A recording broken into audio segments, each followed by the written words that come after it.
Dalam rangka membentuk SDM unggul yang memiliki kompetensi global dan berperilaku sesuai nilai-nilai Pancasila, Kemendikbud berupaya membentuk profil pelajar Pancasila. Apa itu profil pelajar Pancasila? Disimak ya! Ada 6 karakter yang harus kita aplikasikan dalam kehidupan sehari-hari sebagai pelajar sepanjang hayat. 1. Beriman, bertakwa kepada Tuhan Yang Maha Esa, dan berakhlak mulia. 2. Mandiri. 3. Bernalar kritis. 4. Berkebinekaan global. 5. Gotong royong. 6. Dan terakhir adalah kreatif. Nah, keenam elemen ini harus banget kamu aplikasikan dalam hidup kamu agar menjadi satu kesatuan yang saling mendukung dan berkesinambungan satu sama lain. Dik, kata ibu, kamu mau jadi profil pelajar Pancasila ya? Iya dong ya. Berarti kamu tahu dong aspek untuk menjadi profil pelajar Pancasila? Aspek atau nilai untuk menjadi pelajar sepanjang hayat ada 6. Pada nilai beriman, bertakwa kepada Tuhan Yang Maha Esa dan berakhlak mulia, pelajar Indonesia harus memahami beberapa nilai akhlak, yaitu akhlak beragama, akhlak pribadi, akhlak kepada sesama manusia, akhlak kepada alam, dan akhlak bernegara.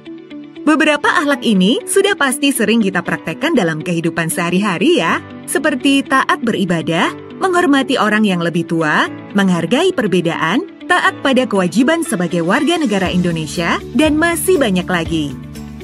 Berkebinekaan global. Di era globalisasi, profil pelajar Pancasila juga harus bisa beradaptasi dengan budaya lain tanpa melupakan budaya bangsa dan identitasnya. Dalam hal ini, termasuk mengenal dan menghargai berbagai budaya, mampu berkomunikasi dan mengenal keunikan masing-masing budaya, dan mampu memanfaatkan pengalaman berkebinekaan agar menghargai dan menghormati budaya lain. Gotong royong. Elemen yang satu ini pasti sudah sangat melekat pada kehidupan sehari-hari ya, bukan hanya sekedar bekerja bersama dengan orang lain. Gotong royong yang baik adalah selalu bersikap positif untuk berkolaborasi dan bekerja sama, peduli dan menghargai pendapat orang lain, peka terhadap lingkungan sekitar, serta mau berbagi segala hal yang bisa mencapai keberhasilan bersama. Gambaran sebagai profil pelajar Pancasila yang selanjutnya adalah mandiri. Walaupun terdengar mudah dan sudah merasa menjadi bagian dalam diri, ternyata mandiri yang baik, salah satunya yaitu sadar atas kemampuan dirinya, bisa mengendalikan emosi, dan tahu apa yang diperlukan untuk pengembangan dirinya. Tak hanya itu, pelajar Indonesia yang mandiri juga mampu mengatur pikiran dan perasaannya untuk mencapai sebuah tujuan. Bernalar kritis. Profil pelajar Pancasila juga harus bisa mengolah informasi yang diterima secara objektif, kemudian menganalisa, mengevaluasi, baru menerapkan informasi tersebut. Contoh yang sangat mudah, kita harus memiliki keingintahuan yang tinggi. Saat menerima informasi, kita harus menganalisis secara kritis sebagai dasar mengambil keputusan. Elemen yang terakhir, kreatif. Mampu memodifikasi atau menghasilkan sesuatu yang orisinil serta bermanfaat merupakan cerminan pelajar Pancasila yang kreatif. Hal sederhana yang bisa kita praktekkan yaitu dengan tidak malu untuk mengutarakan ide-ide baru. Bukan cuma itu, menghasilkan sebuah karya yang bermanfaat untuk sekitar juga harus kita lakukan. Dari keenam aspek itu, adik udah lakukan semua kan ya? Iya, Dik. Siapa dulu dong yang ngajarin? Ayah. Pesan ayah, keenam aspek itu harus kamu praktekkan dan aplikasikan dalam kehidupan sehari-hari, agar karakter profil pelajar Pancasila ini akan selalu melekat dalam kepribadian generasi muda Indonesia. Baik, Ayah. Jadilah pelajar Indonesia yang menjunjung tinggi nilai-nilai Pancasila.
Assalamualaikum warahmatullahi wabarakatuh.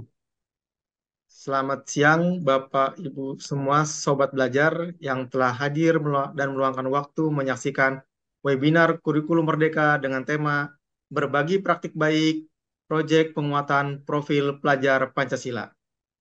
Izinkan saya, Noris Rahmatullah, memandu acara webinar pada hari ini. Baiklah, sobat belajar, saya awali webinar ini dengan beberapa pantun. Bapak Ibu semua, jangan lupa teriak cakepnya dengan sangat semangat. Oke, dibuat tiang si pohon jambu yang Cakep. berpita di Sungai Hulu. Selamat siang Bapak dan Ibu, semoga kita sehat selalu. Ada binatang berbulu lebat, bukan ikan maupun angsa. Selamat datang Bapak Ibu yang hebat, kita siap mencerdaskan anak bangsa. Baik, yang terhormat PLT Direktur Sekolah Menengah Pertama Dr. Andes Inyoman Rudi Kurniawan MT, yang kami hormati PLT Kepala Pusat Kurikulum dan Pembelajaran yang pada kesempatan kali ini diwakili oleh Adesti Komalasari MA, yang kami hormati Guru SMPN 1 Purbalingga, Jawa Tengah, Ibu Yohana Kristianti MSI, yang kami hormati Kepala SDN 05 Sukarapih, Kabupaten Bekasi, Jawa Barat, Ibu Rumi Suwarin, serta yang kami banggakan sobat belajar yang menyaksikan webinar ini. Hari ini kita semua berkumpul secara daring untuk menyaksikan webinar Kurikulum Merdeka tentang Proyek Penguatan Profil Pelajar Pancasila atau P5. Nah, pada hari ini kita akan mendapatkan informasi dari berbagai narasumber yang luar biasa tentang kebijakan terkait P5, konsep-konsep dari P5, serta praktik baik dari P5 yang telah dilaksanakan pada sekolah dasar dan sekolah menengah pertama. Agenda webinar kali ini akan dimulai dari yang pertama, menyanyikan lagu Indonesia Raya, sambutan dan pembukaan oleh Direktur Sekolah Menengah Pertama, pemaparan materi dari masing-masing narasumber, diskusi dan tanya jawab, closing statement dari masing-masing narasumber, dan diakhiri oleh penutup. Baiklah, sebelum kita mulai, marilah kita berdoa menurut agama dan kepercayaannya masing-masing. Berdoa dimulai.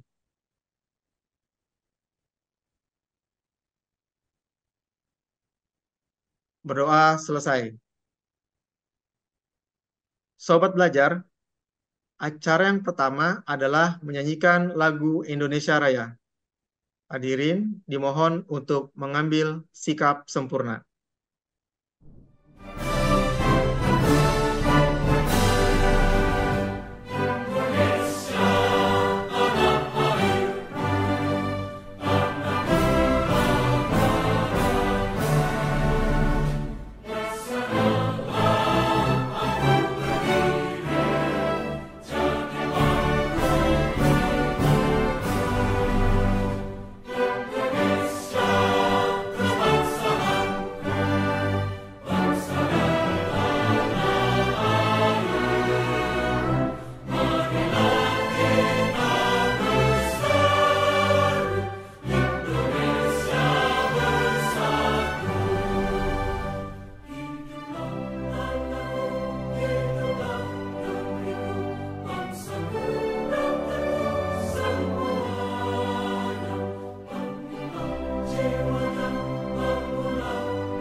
Baik, Sobat Belajar, acara berikutnya adalah arahan dan pembukaan oleh PLT Direktur Sekolah Menengah Pertama. Kepada Dr. Andes I. Nyoman Rudi Kurniawan, MT, kami persilahkan.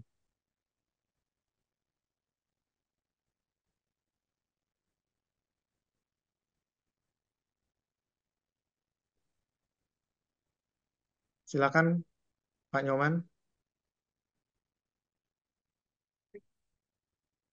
Baik, terima kasih kepada Bu acara, Pak Noris. Terima kasih atas kesempatan yang diberikan kepada saya.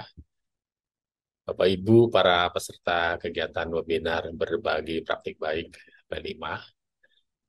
Bapak Ibu narasumber kegiatan ini, ada Ibu Adesti Kamalasari, ada Ibu Yohana Kristianti, juga ada Ibu Rumi Suwarin. Bapak Ibu para peserta kegiatan ini, rekan-rekan Direktorat SMP yang sudah menyiapkan kegiatan ini secara baik, dan rekan-rekan yang tidak dapat saya sebutkan satu. Terima kasih atas kesempatannya. Selamat siang, juga selamat siang menjelang sore untuk rekan-rekan di Indonesia Tengah dan Timur. Salam sejahtera untuk kita semua. Assalamualaikum warahmatullahi wabarakatuh. Shalom, Om Swastiastu, Namo Buddhaya, salam kebajikan, dan salam sehat semuanya.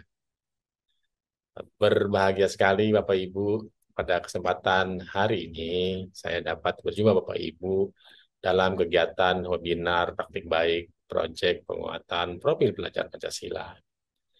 Bapak Ibu, sama rekan-rekan dari Dinas Pendidikan, Kabupaten Kota, lalu rekan-rekan dari UPT, juga dari Satuan Pendidikan, SMP, dan bisa saja ada dari peserta didik yang hari ini hadir pada webinar kita kali ini. Seperti yang sama-sama kita ketahui, Bapak Ibu, rekan-rekan semua, proyek penguatan profil pelajar Pancasila adalah salah satu sarana pencapaian profil pelajar Pancasila, tentu saja memberikan kesempatan kepada peserta didik untuk mengalami pengetahuan sebagai proses penguatan karakter sekaligus memberikan kesempatan untuk belajar dari lingkungan di sekitarnya. Saat ini kita sering melihat anak-anak kita berkumpul di salah satu rumah ataupun di beberapa tempat. Kalau kita lihat mereka asik mengerjakan proyek-proyek yang diberikan oleh sekolahnya. Termasuk anak saya juga, gitu, Pak Ibu. Juga tetangga-tetangga saya. Hari ini saya lihat pada saat libur di hari Kamis, anak-anak berkumpul di sekitar kompleks saya mengerjakan proyek-proyek yang saya lihat keceriaan di antara mereka begitu terasa. Nah, Bapak Ibu, dalam kegiatan proyek ini, peserta didik tentu saja memiliki kesempatan untuk mempelajari tema-tema atau isu penting seperti perubahan iklim, anti radikalisme, kesehatan mental, budaya, wirausaha, teknologi, dan tentu saja kehidupan berdemokrasi. Nah, tentu saja Bapak Ibu, kita harap peserta didik dapat melakukan aksi nyata dalam menjawab isu-isu tersebut sesuai dengan tahapan belajar dan kebutuhannya. Nah, Bapak Ibu, melalui proyek penguatan profil pelajar Pancasila ini, kita berharap dapat menginspirasi para peserta didik untuk berkontribusi bagi lingkungan di sekitarnya. Kita juga sangat prihatin, Bapak Ibu, begitu banyak kegiatan ataupun hal-hal yang akhir-akhir ini kita dengar, kegiatan-kegiatan yang negatif yang kita lihat dan kita baca melalui media, dan mudah-mudahan tentu saja melalui proyek ini dapat mengurangi hal tersebut. Bapak Ibu, proyek penguatan profil pelajar Pancasila dirancang terpisah dari intrakurikuler. Tujuan, muatan, dan kegiatan pembelajaran proyek tidak harus dikaitkan dengan tujuan dan materi pelajaran intrakurikuler. Bapak Ibu, Satuan Pendidikan dapat melibatkan masyarakat dan atau dunia kerja untuk merancang dan menyelenggarakan proyek penguatan profil pelajar Pancasila. Ada banyak rekan kita untuk dapat kita ajak untuk sama-sama belajar, sama-sama mendorong terlaksananya proyek penguatan profil pelajar Pancasila. banyak mitra pemerintah juga di lingkungan kita. Bapak Ibu, prinsip-prinsip dari proyek penguatan profil pelajar Pancasila adalah holistik. Tentu saja juga kontekstual, berpusat pada peserta didik, dan eksploratif, Bapak Ibu. Tentu saja Bapak Ibu, selanjutnya budaya sekolah tentu harus sangat mendukung terhadap penerapan dan pencapaian proyek penguatan profil pelajar Pancasila. Budaya sekolah diharapkan berpikiran terbuka, senang mempelajari hal baru, dan kolaboratif. Akhirnya Bapak Ibu, saya mengucapkan selamat mengikuti webinar ini. Mudah-mudahan kita dapat mengambil manfaat dari webinar ini. Terima kasih. Mohon maaf bila ada hal yang kurang berkenan. Dengan ini kegiatan webinar saya nyatakan dibuka. Terima kasih. Selamat siang menjelang sore. Assalamualaikum warahmatullahi wabarakatuh. Shalom, Om Santi Santi, Om Namo Buddhaya, salam kebajikan, dan salam sehat semuanya. Saya kembalikan kepada moderator. Terima kasih.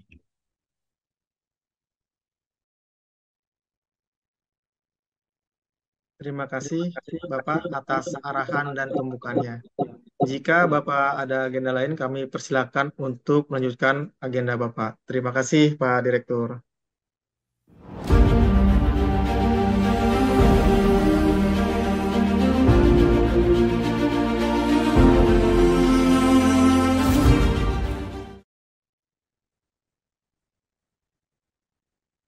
Baik, Bapak Ibu, kita akan memulai dengan sesi materi.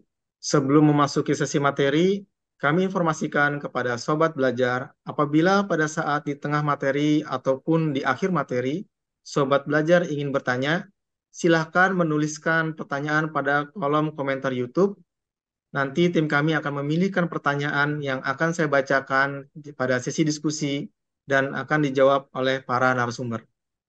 Baiklah, acara berikutnya adalah sesi materi. Materi yang pertama adalah implementasi dan praktik baik proyek penguatan profil pelajar Pancasila yang akan dibawakan oleh Ibu Adesti Komalasari. Halo Ibu Adesti. Halo, halo Pak Noris ya. Gimana Bu Adesti kabarnya? Alhamdulillah baik Bapak. Pak Noris apa kabar? Kabar baik juga ya Bu. Syukurlah. Baik, Sobat Belajar, saya akan coba membacakan biodata dari narasumber kita yang pertama, yang luar biasa ini. Nama lengkap beliau adalah Adesti Komalasari MA. Beliau menyelesaikan studi magister pada jurusan American Studies di Universitas Gadjah Mada. Dan sekarang kesibukan beliau adalah sebagai konsultan pada Pusat Kurikulum dan Pembelajaran Kementerian Pendidikan dan Kebudayaan Riset dan Teknologi. Oke, untuk materi pertama, Ibu Adesti, paparan bisa disampaikan dalam waktu 20 menit, Ibu. Baik, Pak. Siap? Iya. Oke, Bu, silakan. Baik, selamat siang Sobat Belajar. Nah, kayak Pak Doris tadi, saya juga nggak mau kalah, Pak. Saya mau buka lewat pantun juga ya. Kayaknya hari ini kita akan berpantun ria nih. Lewat jalan setapak, lihat pohon jambu. Cakep. Cakep. Ingin ambil satu, tidak jadi. Dipelototin Ibu Rini. Selamat siang Sobat Belajar, Bapak dan Ibu. Selamat mengikuti seri webinar kita siang hari ini. Baik. Oke, mungkin bisa ditampilkan materinya.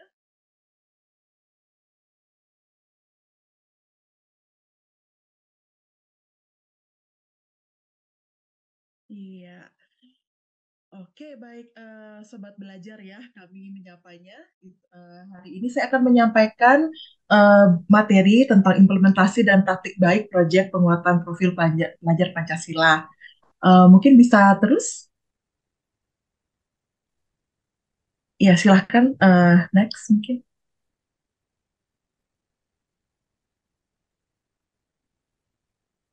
Iya, hari ini kita ada dua topik besar ya, Sobat Belajar. Ada referensi-referensi penting yang harus Sobat Belajar lihat terlebih dahulu, baca terlebih dahulu, kemudian kita akan mulai membahas penyelenggaraan dan praktik baik proyek penguatan profil pelajar Pancasila. Mari kita teruskan presentasinya, next. Baik. Nah, Sobat Belajar, ini ada referensi-referensi penting yang harus terlebih dahulu dibaca. Tidak hanya diintip, tidak hanya dibuka, dibaca, tidak hanya diunduh saja, namun juga dibaca, kemudian dibahas bersama oleh semua warga satuan pendidikan. Silahkan lanjut. Next.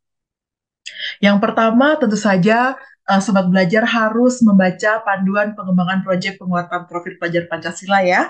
Di sini sudah dijelaskan semuanya bagaimana tahapan untuk melaksanakan proyek, lalu bagaimana proses penyelenggaraan proyek, tema-tema yang harus diberlakukan pada satuan pendidikan, kemudian jumlah jam pelajaran. Kemudian apa itu proyek tentunya, proyek penguatan profil pelajar Pancasila. Dalam panduan ini sudah diberikan informasi lengkap. Saya harap Sobat Belajar juga mengunduh dan membaca versi yang terbaru. Jadi silahkan dibuka website kurikulum kemendikbud.go.id, pastikan bahwa panduan yang Sobat Belajar baca itu adalah yang terbaru. Ya, walaupun sekarang masih dalam proses revisi, namun ini yang terbaru karena masih ada saja yang membaca panduan yang versi lama begitu. Jadi silakan cek websitenya. Next. Ya, ini juga tidak kalah penting Sobat Belajar. Ada panduan untuk dimensi, elemen, dan sub-elemen profil pelajar Pancasila. Disinilah sebenarnya satuan pendidikan akan mendiskusikan gitu ya, kira-kira apa yang akan menjadi target capaian, dimensi mana, dimensi profil yang mana, kemudian sub-elemen yang akan menjadi target capaian untuk proyek. Next. Nah, kemudian jangan lupa juga ada untuk membaca panduan pembelajaran asesmen untuk membantu Sobat Belajar dalam membuat asesmen awal, formatif, dan sumatif. Next. Nah, kemudian juga ada kebijakan yang sebaiknya juga diperhatikan ya Sobat Belajar. Nah, ada keputusan Kemendikbudristek nomor 262, silahkan dibuka, ada di regulasi kurikulum Merdeka. Kemudian ada satu lagi, next, yaitu keputusan Kepala Beskap nomor 9, di mana di dalamnya juga tercantum dimensi, elemen, dan sub-elemen. Iya, next. Oke, mari kita mulai membahas bagaimana menyelenggarakan proyek penguatan profil pelajar Pancasila. Saya yakin Sobat Belajar sudah ada yang mungkin dalam tahapan penyelenggaraan atau sudah menyelenggarakan beberapa kali proyek penguatan profil pelajar Pancasila. Di sini saya akan mengingatkan kembali sambil menyisipkan kira-kira apa yang harus diluruskan. Mungkin ada miskonsepsi yang masih terjadi, kemudian masih juga ada, saya ingin berbagi juga sisipan taktik baik yang sudah terjadi di sekolah-sekolah di satuan pendidikan yang sering saya temui. Next. Baik, ada 5 tahapannya Sobat Belajar ya. Yang pertama harus dan wajib untuk memahami apa itu proyek penguatan profil pelajar Pancasila. Kemudian bagaimana menyiapkan ekosistem sekolah. Kemudian mendesain proyek penguatan profil pelajar Pancasila. Kemudian mendokumentasikannya, jangan lupa juga, dan harus ada evaluasi dan tindak lanjut. Jadi setelah proyek selesai, pertanyaan berikutnya adalah what's next? Kemudian apa? Begitu ya. Kemudian apa tindak lanjutnya? Apakah karakter-karakter yang diharapkan sudah terbentuk? Itu yang harus menjadi terus ditanyakan, sehingga proyek penguatan profil pelajar Pancasila tidak berhenti setelah proyek selesai. Namun juga Sobat Belajar juga bisa merasakan dampaknya. Itu yang semoga dengan evaluasi tindak lanjut dapat terasa gitu ya dampaknya ya. Next.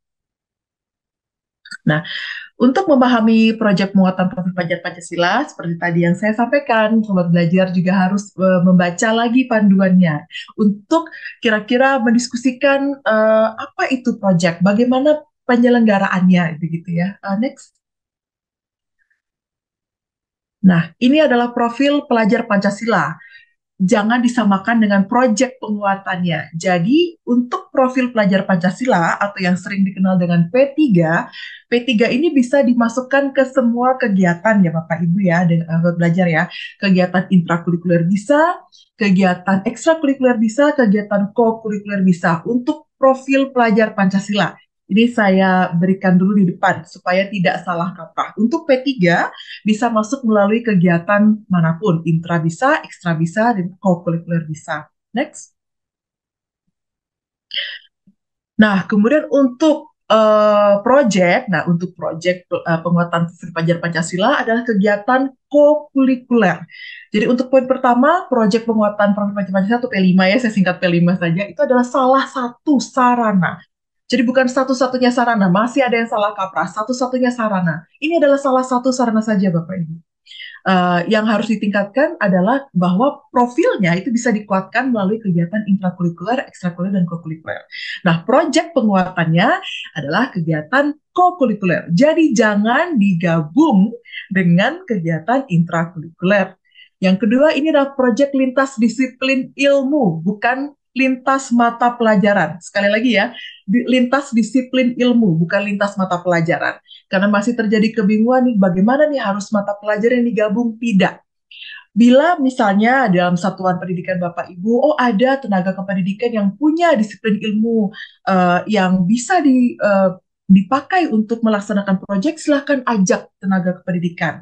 Atau misalnya guru-guru yang mungkin punya disiplin ilmu yang di luar mata pelajarannya, misalnya guru kesenian juga bisa kan disiplin ilmunya menyukai eksakta misalnya, atau guru IPA justru yang bisa punya disiplin ilmu seni juga boleh.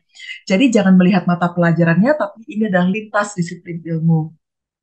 Kemudian sobat belajar juga harus perhatikan bahwa perhatikan juga level peserta didik ya, tahapan peserta didik dan tahapan satuan pendidikannya. Jadi istilahnya teaching at the right level gitu. Jangan sampai kita sudah menargetkan hal-hal yang lebih tinggi dari level satuan pendidikan atau level peserta didik. Next. Oke, nah ini tadi sudah dibahas ya bahwa proyek penguatan profil pelajar Pancasila atau yang sudah kita kenal dengan P5 adalah kegiatan kokurikuler, dirancang terpisah dari intrakurikuler dan bisa melibatkan masyarakat sekitar atau dunia kerja. Next.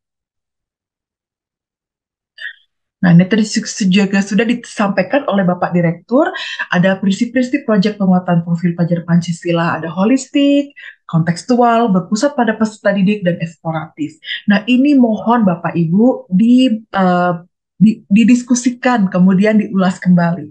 Jadi, holistik itu memandang keutuhan proses ya, bahwa ini tidak berhenti di satu tahapan gitu. Lalu kemudian melihat keterhubungan satu sama lain, kemudian juga kontekstual. Nah, harus diperhatikan bahwa proyek P5 ini harus dikuatkan dengan kehidupan keseharian peserta didik dan satuan pendidikan. Dan di sini guru sifatnya adalah sebagai fasilitator. Ya, guru hanya mengarahkan atau memfasilitasi proses belajar peserta didik. Nah, kemudian eksploratif, buat ruang sebesar-besarnya untuk peserta didik dalam mengeksplorasi hal apapun yang menjadi nanti bahasan tema dalam proyek itu. Nah, saya ingin tegaskan sekali lagi bahwa tema adalah kendaraan Bapak Ibu, sobat belajar. Jadi kadang-kadang sering terjadi di lapangan bahwa fokusnya malah ke tema. Gitu. Tema kan sifatnya ini ya, seperti mepet-mepet dengan pengetahuan dari mata pelajaran. Jangan lupa bahwa proyek penguatan profil pelajar Pancasila ini menarget profil ya, yang menjadi target assessment atau bukti pencapaian adalah profil pelajar Pancasila, yaitu elemen dan sub-elemen, dimensi elemen dan sub-elemen. Nah, pada saat sobat belajar lebih memfokuskan pada tema ya, bangunlah jiwa dan raganya, kemudian mungkin ada kewirausahaan. Nah, itu mereka adalah kendaraan temanya. Nah, fokus lagi kepada dimensi elemen dan sub-elemennya, karena itu yang menjadi target capaian. Next. Oke, menyiapkan ekosistem sekolah. Ya, di sini, next, silakan dilanjutkan. Tadi juga sudah disampaikan bahwa budaya sekolah yang mendukung adalah budaya yang saya tempatkan kolaboratif sebagai nomor satu. Ya, kolaboratif itu harus, sobat belajar. Karena apa? Karena tidak semua sekolah memiliki budaya kolaboratif yang baik begitu ya, memiliki budaya sinergi yang baik. Jadi itu yang nomor satu justru. Ngobrol antara warga satuan pendidikan, banyakin ngobrol, banyakin diskusi. Nah, walaupun dalam buku panduan kadang-kadang tahapannya yang pertama kan menyiapkan koordinator ya dan fasilitator untuk proyek penguatan profil pelajar Pancasila.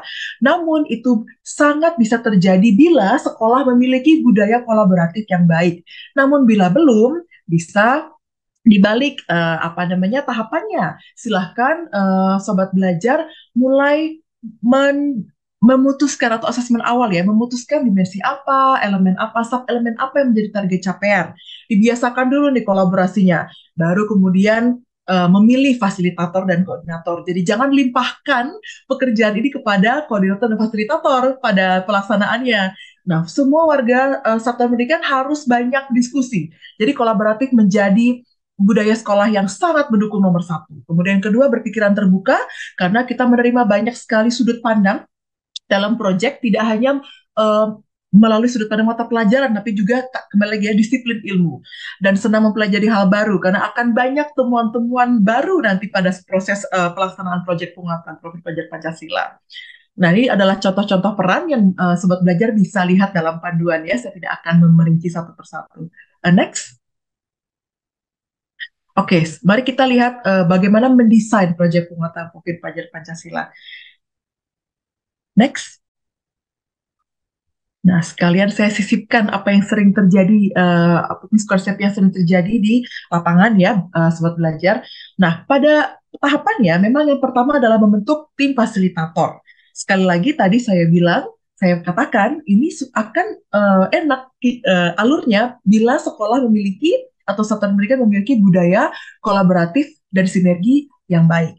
Namun bila belum, bisa nih kita tentukan dulu tadi dimensinya, tema dan alokasi waktu ya sebelum membentuk tim fasilitator. Jadi alur perencanaan ini dapat dikembangkan, saya berikan catatan di bawah ya, dapat dikembangkan sesuai dengan kebutuhan dan kondisi satuan pendidikan.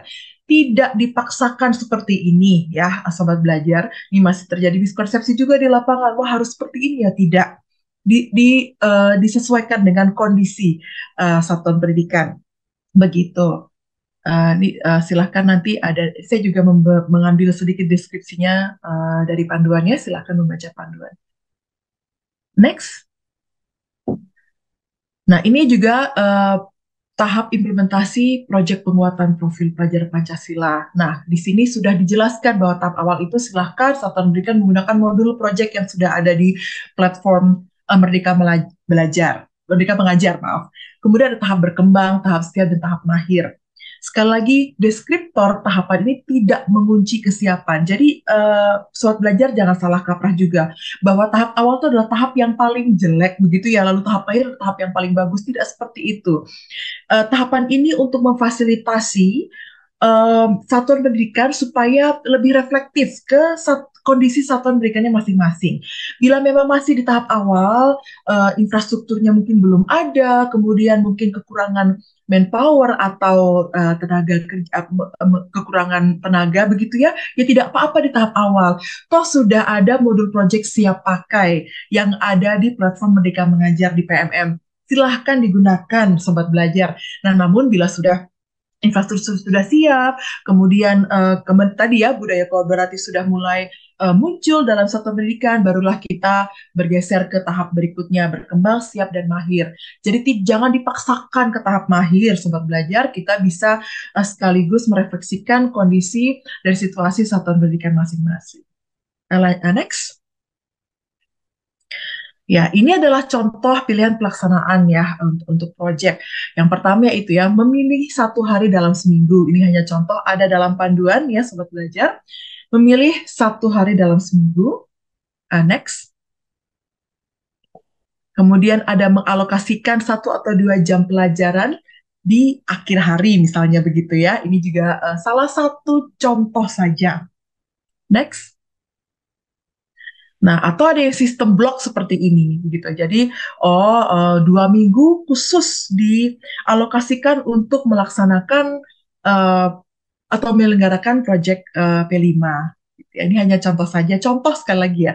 Sering dipahami bahwa ini harus 3-3 seperti ini, tidak. Ya, namun bila satuan pendidikan sobat belajar ingin mengikuti contohnya silahkan. Tapi bila ada strategi sendiri yang lebih cocok, silahkan digunakan. Next. Nah, mendokumentasikan dan melaporkan hasil. Hasil proyeknya harus didokumentasikan dan dilaporkan. Next. Nah, ada dua versi begitu ya. Untuk pendidik atau tenaga kependidikan atau guru, itu ada jurnal. Nah, jurnal juga sifatnya sebenarnya tidak. Jurnal itu bukan jurnal ilmiah ya, Sobat Belajar, tapi jurnal untuk memiliki peran seperti ini ya, mencatat perkembangan peserta didik. Kalau tidak dicatatkan, nanti juga susah ya melihat bagaimana sih apakah peserta didik sudah mencapai, sudah memperlihatkan gitu perubahan karakter yang diinginkan.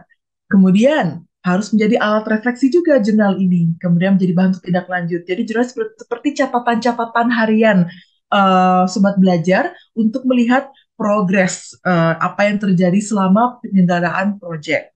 Kemudian untuk peserta didik, mereka juga bisa membuat portfolio, ya. Jadi portfolio ini juga memberikan ruang untuk peserta didik dan pendidik juga untuk memilih sendiri dokumentasinya, untuk melihat, saya merefleksikan gitu ya, saya senang sekali melakukan kegiatan A karena saya belajar atau memperkuat karakter saya yang B begitu. Jadi di situ memberikan ruang juga untuk koneksi yang lebih erat antara pendidik dan peserta didik. Kemudian juga bisa menjadi alat refleksi dan menunjukkan perkembangan peserta didik juga. Jadi ada contoh, ini hanya contoh saja, ada jurnal, ada portfolio. Namun bila Sobat Belajar dalam satuan pendidikannya ada versi lain, silahkan saja, boleh. Tidak harus seperti ini, harus jurnal, harus portfolio. Dan sering disalahartikan jurnal ini jurnal ilmiah gitu ya. Waduh, itu kalau jurnal ilmiah agak susah nanti, makin malas bikin proyeknya nanti. Tidak, jurnal hanya catatan-catatan harian untuk sedikit mengingatkan dan menjadi bahan refleksi bersama. Next. Oke, ini kemudian kita sudah mencapai di tahap evaluasi dan tindak lanjut. Next. Nah, sering ada pertanyaan tentang rapor proyek penguatan sistem pelajaran Pancasila. Sebenarnya tujuannya adanya rapor untuk P5 ini memiliki prinsip seperti ini ya, Sobat Belajar ya. Menunjukkan keterpaduan, jadi melihat apakah perkembangan karakter itu sudah sesuai profil belum selama proses penyelenggaraan proyek. Kemudian diharapkan untuk tidak menjadi beban administrasi yang berat, toh hanya centang saja. Namun tidak hanya sekedar centang, begitu ya. Pada rapor, centang itu harus benar-benar menunjukkan bahwa peserta didik sudah mencapai target sub-elemen yang menjadi penilaian. Karena kadang-kadang kalau di lapangan ditanya, ini kalau bisa centang berkembang sesuai harapan, kira-kira kegiatannya seperti apa ya? Nggak tahu, gitu ya. Karena ternyata masih ada satuan pendidikan yang banyak-banyakan sub-elemen untuk di-assess. Nah, kalau kebanyakan sub-elemen, Sobat Belajar, juga sulit juga untuk fasilitator dan koordinator dan guru-guru juga untuk menilai. Jadi diharapkan ngobrol, sekali lagi diskusi dengan semua warga, kemudian dipilih yang sesuai dengan konteks dan kebutuhan peserta didik. Sekali lagi kita berpusat pada peserta didik. Kemudian harus menunjukkan juga kompetensi yang utuh ya. Gitu. Ini kan kalau dulu ada pengetahuan, sikap, keterampilan, ini dijadikan satu, begitu. Jadi tidak dipisah-pisah lagi. Next. Nah, ini ada sepenggal beberapa quote dari praktek baik sekolah-sekolah. Next. Nah, sekali lagi yang dinilai bukan produk ya, Sobat Belajar. Nah, contohnya dalam pendidik ya, beliau sebagai tenaga pendidik melihat bahwa siswa-siswinya itu melihat memiliki kepekaan untuk teman-teman yang berkebutuhan khusus. Nah, kepekaan ini ya, akhlak terhadap sesama. Nah, ini mau dengan tema apapun, lihatlah lagi sub-elemen yang disasar, bukan produknya. Mau produknya membuat poster, membuat presentasi, yang dinilai jangan posternya, tapi bagaimana perubahan karakter itu atau peserta didik mencapai target perubahan karakter. Kemudian ada yang ada peserta didik yang atau siswa gitu ya, bernalar kritis gitu pada saat proyek Suara Demokrasi. Wah, ternyata pemilihan kepala daerah ini banyak faktor ya yang memilih, tidak hanya satu-satunya voting dari warga, tapi juga banyak sekali elemen-elemen yang mempengaruhi keterpilihan kepala sebuah daerah gitu. Kemudian ada kepala sekolah juga Mengajak siswanya, mengajak semua satuan pendidikannya, warga satuan pendidikannya ngobrol, berdiskusi untuk menentukan dimensi elemen sub-elemen dan meluruskan miskonsepsi yang terjadi. Kemudian menyadari bahwa satuan pendidikan saya di tahap ini, mari kita mulai dari sini. Nah, itu adalah curhatan dari kepala sekolah yang saya pikir itu juga baik ya, membangun budaya kolaboratif dari sinergi. Kemudian terakhir dari pengawas. Jadi sekali lagi, proyek itu tidak bermuara pada gegap gempita perayaan, ya. Merayakan proses belajar itu yang terpenting. Nah, bukan lewat acara-acara yang megah begitu, namun em, cukup dengan sharing, lalu presentasi, lalu merefleksikan apa yang sudah dialami, perubahan karakter apa yang dialami selama proses penyelenggaraan itu juga sudah merayakan proses belajar ya Sobat Belajar. Jadi kita rayakan prosesnya, bukan kita rayakan produknya. Namun, bila ada satu pendidikan yang merayakan, karena mungkin ada agenda lain seperti promosi, ya tidak dilarang juga, silahkan. Namun, itu tidak wajib ya, maksudnya silahkan sesuaikan dengan kapasitas dan kebutuhan satuan pendidikan. Ya, next. Baik, sekian dari saya. Terima kasih. Wassalamualaikum warahmatullahi wabarakatuh. Saya kembalikan lagi kepada Pak Noris sebagai moderator. Terima kasih.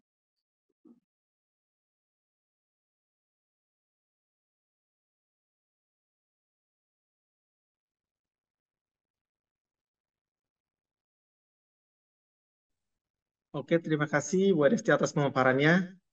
Sangat menginspirasi. Terima kasih banyak Pak Noris. Baik, Sobat Belajar, kita masuk ke materi kedua. Ini yang sudah ditunggu oleh Sobat Belajar dari Sekolah Menengah Pertama.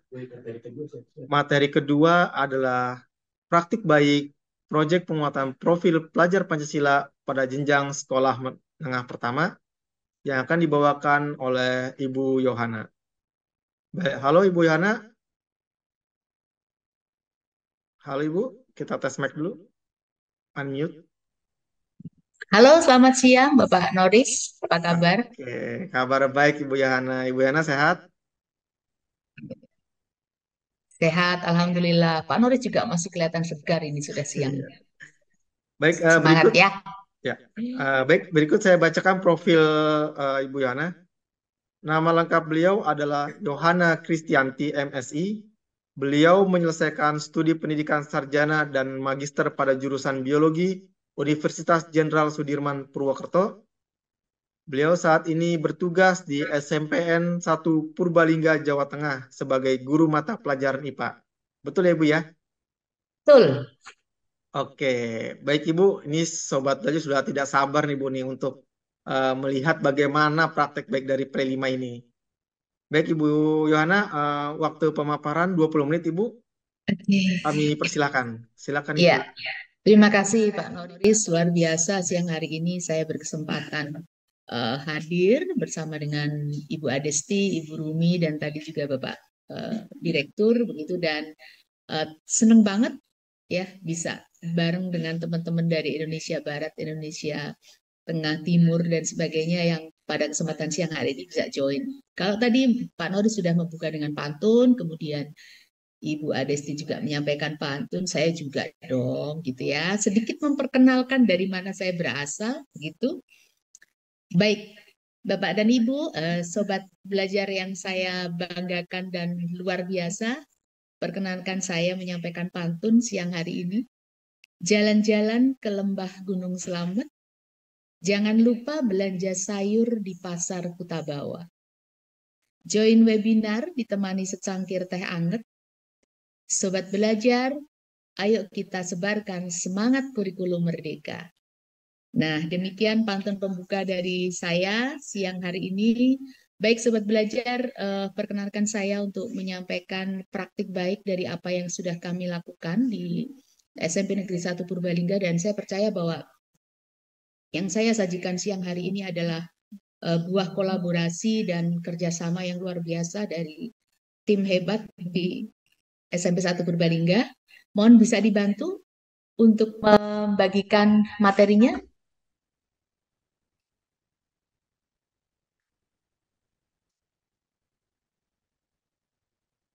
Baik. Slide kedua. Ya, mungkin Sobat Belajar banyak yang belum tahu ya, khususnya yang di luar Jawa Tengah, di mana sih Purbalingga itu berada. Ada mungkin yang sama nggak ya dengan Probolinggo begitu. Nah, SMP Negeri 1 Purbalingga ini dipimpin oleh Ibu Eni Rundiati, SPD MPD, dan sekolah ini terletak di kota kecil wilayah selatan Provinsi Jawa Tengah, berbatasan dengan Kabupaten Pemalang di sebelah utara, sebelah barat dibatasi Kabupaten Banyumas, dan sebelah timur dibatasi oleh Kabupaten Banjarnegara. Kami memiliki 862 siswa dengan beragam latar belakang, suku, agama, budaya, dan lain-lain.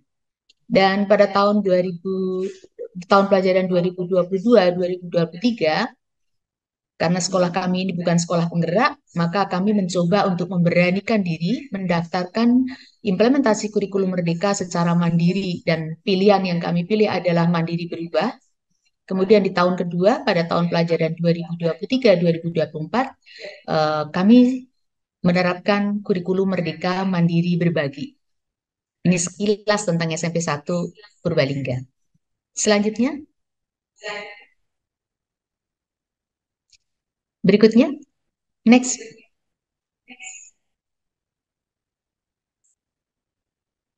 Berikutnya, silakan slide berikutnya.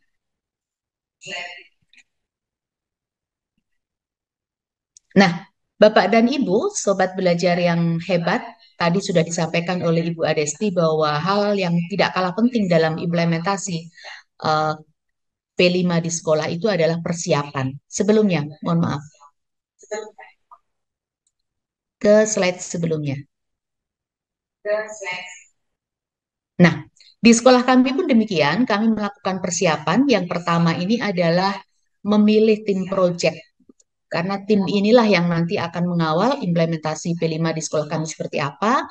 Dan koordinator fasilitator ini nanti akan memimpin sebuah tim yang sebelumnya sudah kami pilih jauh sebelum tahun pembelajaran dimulai gitu ya. Jadi pada saat evaluasi akhir tahun, kepala sekolah langsung membentuk tim. Mengapa demikian? Karena pertimbangan kami agar memiliki banyak waktu untuk melengkapi formasi tim dan mempersiapkan proyek. Karena kami baru pengalaman di kelas 7, maka tim fasilitator P5 ini kami ambil dari teman-teman guru mata pelajaran di kelas 7 maupun wali kelas 7. Kebetulan kalau untuk tema yang kami pilih, untuk tema Bhinneka Tunggal Ika ini, koordinator dari tim fasilitator adalah rekan saya, Ibu Juliani Pamawati SPD. Dan tim selalu berbeda untuk tiap tema. Mengapa demikian? Karena kami punya pemikiran semua harus belajar, semua harus memulai dari langkah kecil pertama. Sehingga tim itu selalu diputar, semua orang akan merasakan menjadi tim fasilitator di P5. Kemudian langkah yang berikutnya adalah menentukan tema proyek. Kami menentukan tema proyek itu berdasarkan hasil observasi dari urgensi permasalahan yang muncul di satuan pendidikan kami. Kemudian juga kami melihat rapor pendidikan. Kebetulan di rapor pendidikan tahun 2022, catatan kuning untuk nilai toleransi di sekolah kami masih membutuhkan perhatian gitu. Nah, penentuan tema ini juga kami tentukan berdasarkan asesmen awal yang kami lakukan pada para siswa. Selanjutnya, setelah kami menentukan tema, berikutnya Mbak. Ya. Penentuan dimensi, elemen, dan subelemen, di mana penentuan dimensi, elemen, dan subelemen ini kami lakukan secara kolaboratif antara tim fasilitator, guru mata pelajaran, kepala sekolah, dan juga kami perlu menggali informasi dari teman-teman di tim BK berdasarkan karakteristik tema yang dipilih. Lalu kami lanjutkan dengan menyusun modul P5. Nah, karena memang kita itu belum punya pengalaman ya, waktu itu kami belum punya pengalaman, sehingga kami memutuskan untuk menggunakan modul yang kami adaptasi dari modul yang ada di PMM, tema Bhinneka Tunggal Ika untuk fase D yang diterbitkan oleh Direktorat SMP juga. Berikutnya, setelah menyusun modul, kami menentukan waktu. Jadi waktu kalau yang ditentukan di sekolah kami itu berdasarkan sistem blok. Lalu dari apa yang sudah kami susun di dalam modul itu, kami mencoba menuangkannya, alur proyeknya berupa satu, tahap pengenalan, kemudian yang kedua, tahap kontekstualisasi, yang ketiga, aksi, berikutnya adalah refleksi dan tindak lanjut. Berikutnya, next. Nah, tema P5 di SMP Negeri 1 Purbalingga yang siang hari ini berkesempatan untuk saya bagikan kepada sobat belajar semuanya adalah Bhinneka Tunggal Ika dengan topik berbeda itu menyenangkan. Jadi tema dan topik ini benar-benar kami berikan, tadi sudah sempat saya sampaikan, kemudian juga fenomena sosial yang terjadi di dalam kehidupan masyarakat ini menunjukkan adanya kecenderungan yang mengarah pada perpecahan hanya karena masalah yang kecil, karena berbeda pendapat, berbeda selera, dan sebagainya. Kemudian hal ini juga diperkuat dengan pengaruh media sosial yang Bapak, Ibu, teman-teman, sobat belajar semuanya tahu ini sulit untuk kita bendung, maka berdasarkan latar belakang itulah kami memandang perlu tema ini penting untuk kita angkat dalam kegiatan P5 di sekolah. Next. Kemudian apa tujuan dari P5 yang kami laksanakan? Yang pertama, sama seperti tadi sudah disampaikan Ibu Adesti, ujungnya adalah pencapaian dimensi. Maka dimensi yang kami tentukan adalah kebinekaan global dan gotong royong dengan elemen mengenal dan menghargai budaya serta kepedulian. Lalu sub-elemennya mengeksplorasi dan membandingkan pengetahuan budaya, kepercayaan serta praktiknya, menumbuhkan rasa menghormati dalam keanekaragaman budaya, tanggap terhadap lingkungan sosial, serta persepsi sosial. Next. Selama melaksanakan implementasi P5 di sekolah, kami juga merasakan adanya tantangan. Bagaimana supaya P5 ini bisa berjalan dengan baik sesuai dengan ideal yang ada di dalam panduan. Kami menyadari bahwa siswa-siswi kami, anak-anak SMP itu identik dengan anak-anak remaja yang merupakan usia rawan, sehingga membutuhkan bimbingan dan pendampingan sesuai kebutuhan tumbuh kembang mereka. Kemudian yang tantangan kami hadapi pula adalah pengaruh media sosial yang seolah ini mengambil peran keluarga dan sekolah telah mendidik anak-anak tanpa batas, tanpa filter, dengan segala dampak positif dan negatifnya. Ini menjadi concern kami tersendiri. Yang selanjutnya adalah lokasi sekolah kami yang berada di lingkungan dengan keberagaman yang tinggi dalam banyak aspek. Agama, suku, bahasa, latar belakang ekonomi, sosial, dan sebagainya. Sangat heterogen. Dan tantangan yang benar-benar membuat kami merasa harus membuktikan dan belajar adalah minimnya referensi tentang P5 saat itu. Karena tahun pertama kami juga kita harus belajar sama mana ya, kita harus belajar dari mana ya begitu. Di tahun pertama menerapkan kurikulum merdeka, kami masih harus mencari banyak referensi, di mana P5 ini juga termasuk hal baru yang harus kami akselerasi untuk dipelajari. Next. Selanjutnya. Nah, kemudian alur proyek kami awali dengan kegiatan pengenalan,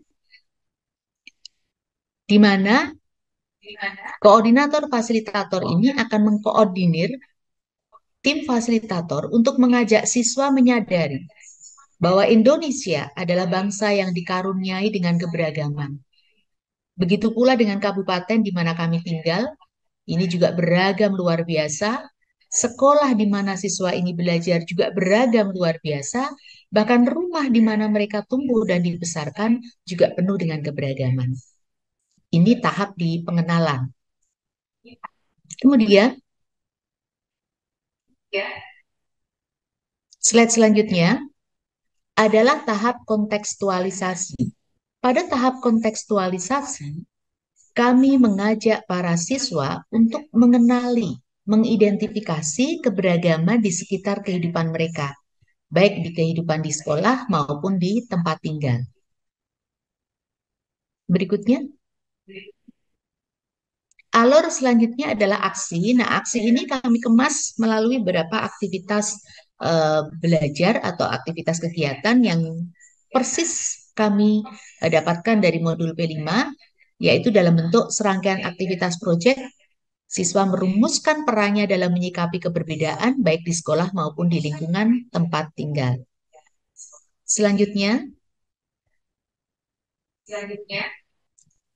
Nah, kegiatan-kegiatan yang tertuang di dalam aksi itu kami buat menjadi beberapa aktivitas dengan penghitungan JP yang berbeda-beda. Aktivitas pertama, ini kami beri judul Kau Dengar Ceritaku, 8 JP. Ya, intinya dari aktivitas ini adalah cerita pengalaman kebinekaan dari masing-masing siswa.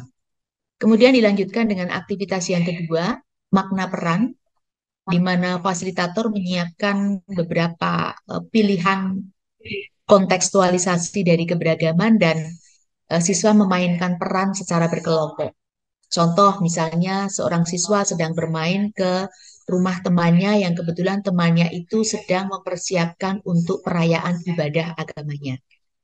Sementara dia agamanya berbeda dengan teman tersebut. Sikap apa yang bisa diperankan atau dinampakkan oleh anak-anak itu kita kemas dalam aktivitas yang kedua ini.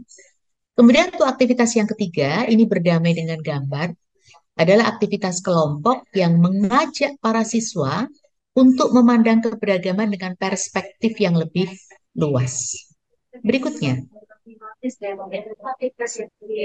Next.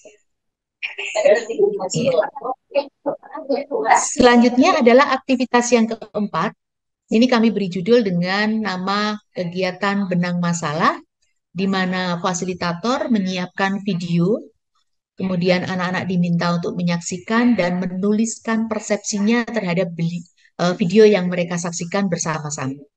Lalu disambung dengan aktivitas yang kelima, yuk simpulkan yuk, begitu. Kegiatan ini adalah kegiatan menyimpulkan isi pesan pada video. Jadi persepsi A dalam kelompok tadi bagaimana, persepsi B dalam kelompok bagaimana, persepsi C dalam kelompok bagaimana, dan seterusnya. Kemudian di aktivitas yang kelima ini, anak-anak menyimpulkan isi pesan pada video berdasarkan hasil diskusi kelompoknya. Dilanjutkan dengan aktivitas yang keenam, tanya saya, jawab dia. Ini adalah kegiatan mengeksplorasi keberagaman di lingkungan masing-masing. Sehingga saya cerita apa, teman saya akan menanyakan apa terkait dengan eksplorasi keberagaman yang saya sampaikan di dalam kegiatan kelompok itu ya. Saya di sini adalah siswa. Berikutnya, next.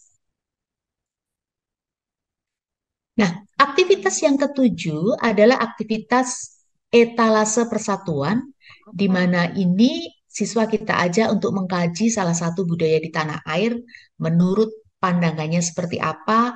Mereka boleh menggali banyak informasi dari berbagai referensi yang ada untuk diolah dalam suatu kesimpulan.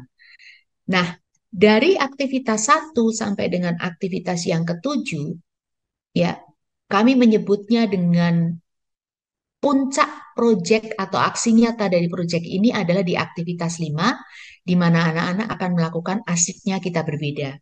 Jadi gambarannya adalah anak-anak itu tergabung dalam kelompok, lalu mereka semacam terjun dalam kehidupan nyata, dalam pertemanan mereka, dalam pergaulan mereka di sekolah maupun di rumah, benar-benar mengimplementasikan dalam keberbedaan yang ada, dalam keberagaman yang ada, apa sih yang harus aku lakukan itu.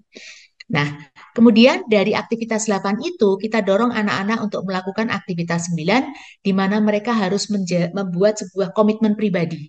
Ya, ini kami beri judul Aku dan Rencana Hebatku. Ini sebenarnya adalah rencana tindak lanjut pribadi setelah aku mengikuti proyek ini, aku harus bagaimana. Ini ada di aktivitas ke-9 dan di setiap aktivitas dari aktivitas pertama, aktivitas ke-9 itu kami selalu melakukan refleksi harian baik siswa maupun tim fasilitator setelah menyelesaikan aktivitas sehari itu. Next. Nah, slide berikutnya adalah alur berikutnya adalah tahap refleksi di mana aktivitas ke-10 merupakan penutup dari kegiatan P5 kami. Ini kita sebut sebagai selebrasi aksi menjaga sesama, tetapi sebutan selebrasi ini mungkin dalam mindset kita bukan perayaan yang hingar-bingar dengan mengundang banyak tokoh kemudian dengan biaya yang cukup tinggi, begitu tidak, tetapi justru kami memaknai selebrasi ini adalah bentuk pemahaman anak-anak terhadap pelaksanaan proyek selama hari pertama sampai hari terakhir, lalu mereka menuangkan gagasannya itu di dalam bentuk media kampanye sesuai dengan kesepakatan kelompok. Ya, kampanye tentang berbeda itu menyenangkan dan siswa menyuarakan gagasannya kepada masyarakat di luar sekolah. Next. Nah, Bapak dan Ibu, sobat belajar yang berbahagia, di dalam implementasi P5 pun kami juga melakukan asesmen. Yang pertama adalah asesmen formatif. Ini kami lakukan sepanjang aktivitas proyek berlangsung yang terbagi dalam beberapa segmen kegiatan tadi untuk mengukur perkembangan kompetensi atau perkembangan pencapaian dimensi profil yang diinginkan seperti apa. Kemudian untuk asesmen sumatifnya, ini adalah mengukur kompetensi dan ketercapaian dimensi profil pelajar Pancasila yang disasar. Ini kami lakukan ketika anak-anak sudah melakukan aktivitas ke-8 tadi, di mana mereka melakukan aksi nyata. Lalu yang berikutnya adalah memanfaatkan asesmen sumatif itu sebagai bahan laporan dalam rapor pendidikan para siswa dan juga kami gunakan sebagai umpan balik untuk kegiatan P5 selanjutnya. Next. Ya, ini contoh dari asesmen formatif yang ini juga kami dapatkan dari modul P5 juga, Sobat Belajar. Dari situ nampak sekali bahwa di dalam asesmen formatif ini pun upaya yang kita lakukan adalah untuk mengukur ketercapaian, apakah sudah berkembang, mulai berkembang, berkembang sesuai harapan, dan sebagainya dari indikator-indikator yang ditentukan. Next. Ini contoh dari asesmen sumatif, ini pun juga kami dapatkan dari modul P5 fase D. Tema Bhinneka Tunggal Ika yang teman-teman Sobat Belajar bisa mendapatkannya di PMM juga. Next. Nah, apa kesan siswa tentang P5? Ini ada yang menyatakan banyak manfaat yang diperoleh karena apa? Public speaking saya menjadi lebih baik. Ada yang senang karena bisa berkolaborasi dengan teman dan seru banget karena kegiatan kampanye di luar. Tetapi ada juga siswa yang menyatakan membosankan, mendingan belajar saja di rumah, Bu, gitu.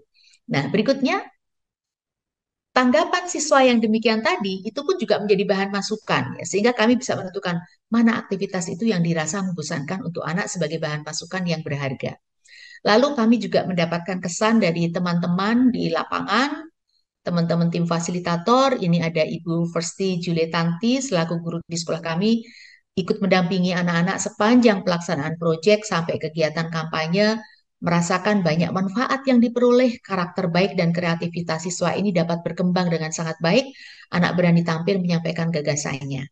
Kemudian kebetulan ada siswa kami yang memilih untuk melakukan kampanye itu di Dinas Kominfo Kabupaten Purbalingga dan berkesempatan bertemu dengan Ibu Kepala Dinas, Ibu Jiah Palupi, dan beliau menyatakan bangga dengan apa yang dilakukan para siswa SMP Negeri 1 Purbalingga dalam menyuarakan keberagaman dan selebrasinya berbeda begitu ya, selebrasinya unik gitu. Anak-anak keluar dan kampanye. Ini keren banget kata beliau. Lalu juga dari masyarakat sekitar yang kebetulan menjadi sasaran kampanye anak-anak menyatakan salut dengan semangat toleransi anak-anak SMP Negeri 1 Purbalingga terus berproses. Nah, Sobat Belajar, dari kesan, pesan anak-anak, Bapak Ibu guru, kemudian para kolega satuan pendidikan, kami merasakan bahwa ini sesuatu informasi yang sangat berharga, energi yang perlu kami olah untuk bisa memperbaiki pelaksanaan implementasi P5 di SMP 1 Purbalingga berikutnya. Nah, berikutnya saya akan tampilkan beberapa galeri dari pelaksanaan P5. Mohon dibantu untuk slide selanjutnya. Nah, ini kegiatan refleksi dan evaluasi, tadi sekilas sudah saya sampaikan. Selanjutnya, nah ini galeri perayaan proyek di mana anak-anak melakukan kampanye, gagasan mereka tentang pentingnya menjaga keberagaman itu ada yang di depan para tukang becak di sekitar sekolah.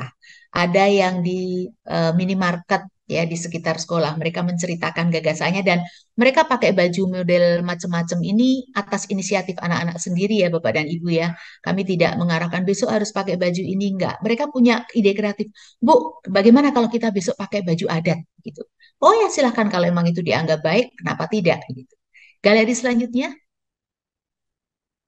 Nah, ini juga di perkantoran. Lalu selanjutnya. Nah, ini juga ada di sekolah, di taman kanak-kanak, kemudian di Dinkominfo tadi. Tempat ini dipilih sesuai dengan keinginan anak-anak sendiri. Nah, demikian tadi Sobat Belajar yang luar biasa. apa yang bisa saya bagikan di dalam praktek baik siang hari ini. Semoga menginspirasi kita untuk melakukan P5 dengan senang hati dan mudah-mudahan membawa banyak kebaruan di sekolah Sobat Belajar semuanya. Terima kasih.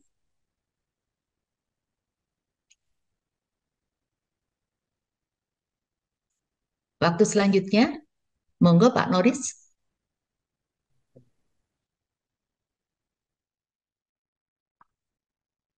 Terima kasih Bu Yohana, pemaparan yang luar biasa. Semoga memberikan inspirasi bagi sobat belajar, terutama pada sobat belajar yang bertugas di sekolah menengah pertama. Baik, materi ketiga atau materi terakhir pada webinar kali ini adalah tentang praktik baik proyek penguatan profil pelajar Pancasila pada jenjang sekolah dasar yang akan dibawakan oleh Ibu Rumi. Halo Bu Rumi, sudah mohon Ibu di-unmute dulu. Iya, tes mic dulu Bu. Ya, halo.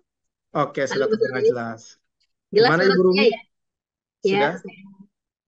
Gimana kabarnya Ibu? Alhamdulillah sehat Mas. Mas Oke, Nuris gimana? mudah-mudahan sudah siap Bu ya untuk memberikan pengalaman serta berbagi inspirasi terkait profil pelajar Pancasila atau proyek penguatan profil pelajar Pancasila. Baiklah Ya, Sobat Belajar, berikut saya bacakan profil dari Ibu Rumi. Nama beliau, nama lengkapnya adalah Rumi Suwarin. Beliau menyelesaikan eh, sarjananya pada jurusan pendidikan luar biasa Universitas Negeri Jakarta dan melanjutkan serta menyelesaikan Magister Manajemen Pendidikan pada IPIJA.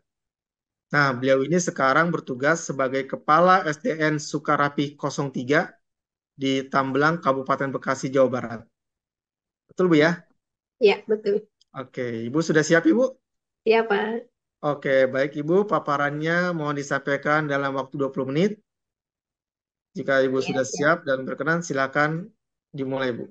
Terima Ya, kasih. terima kasih.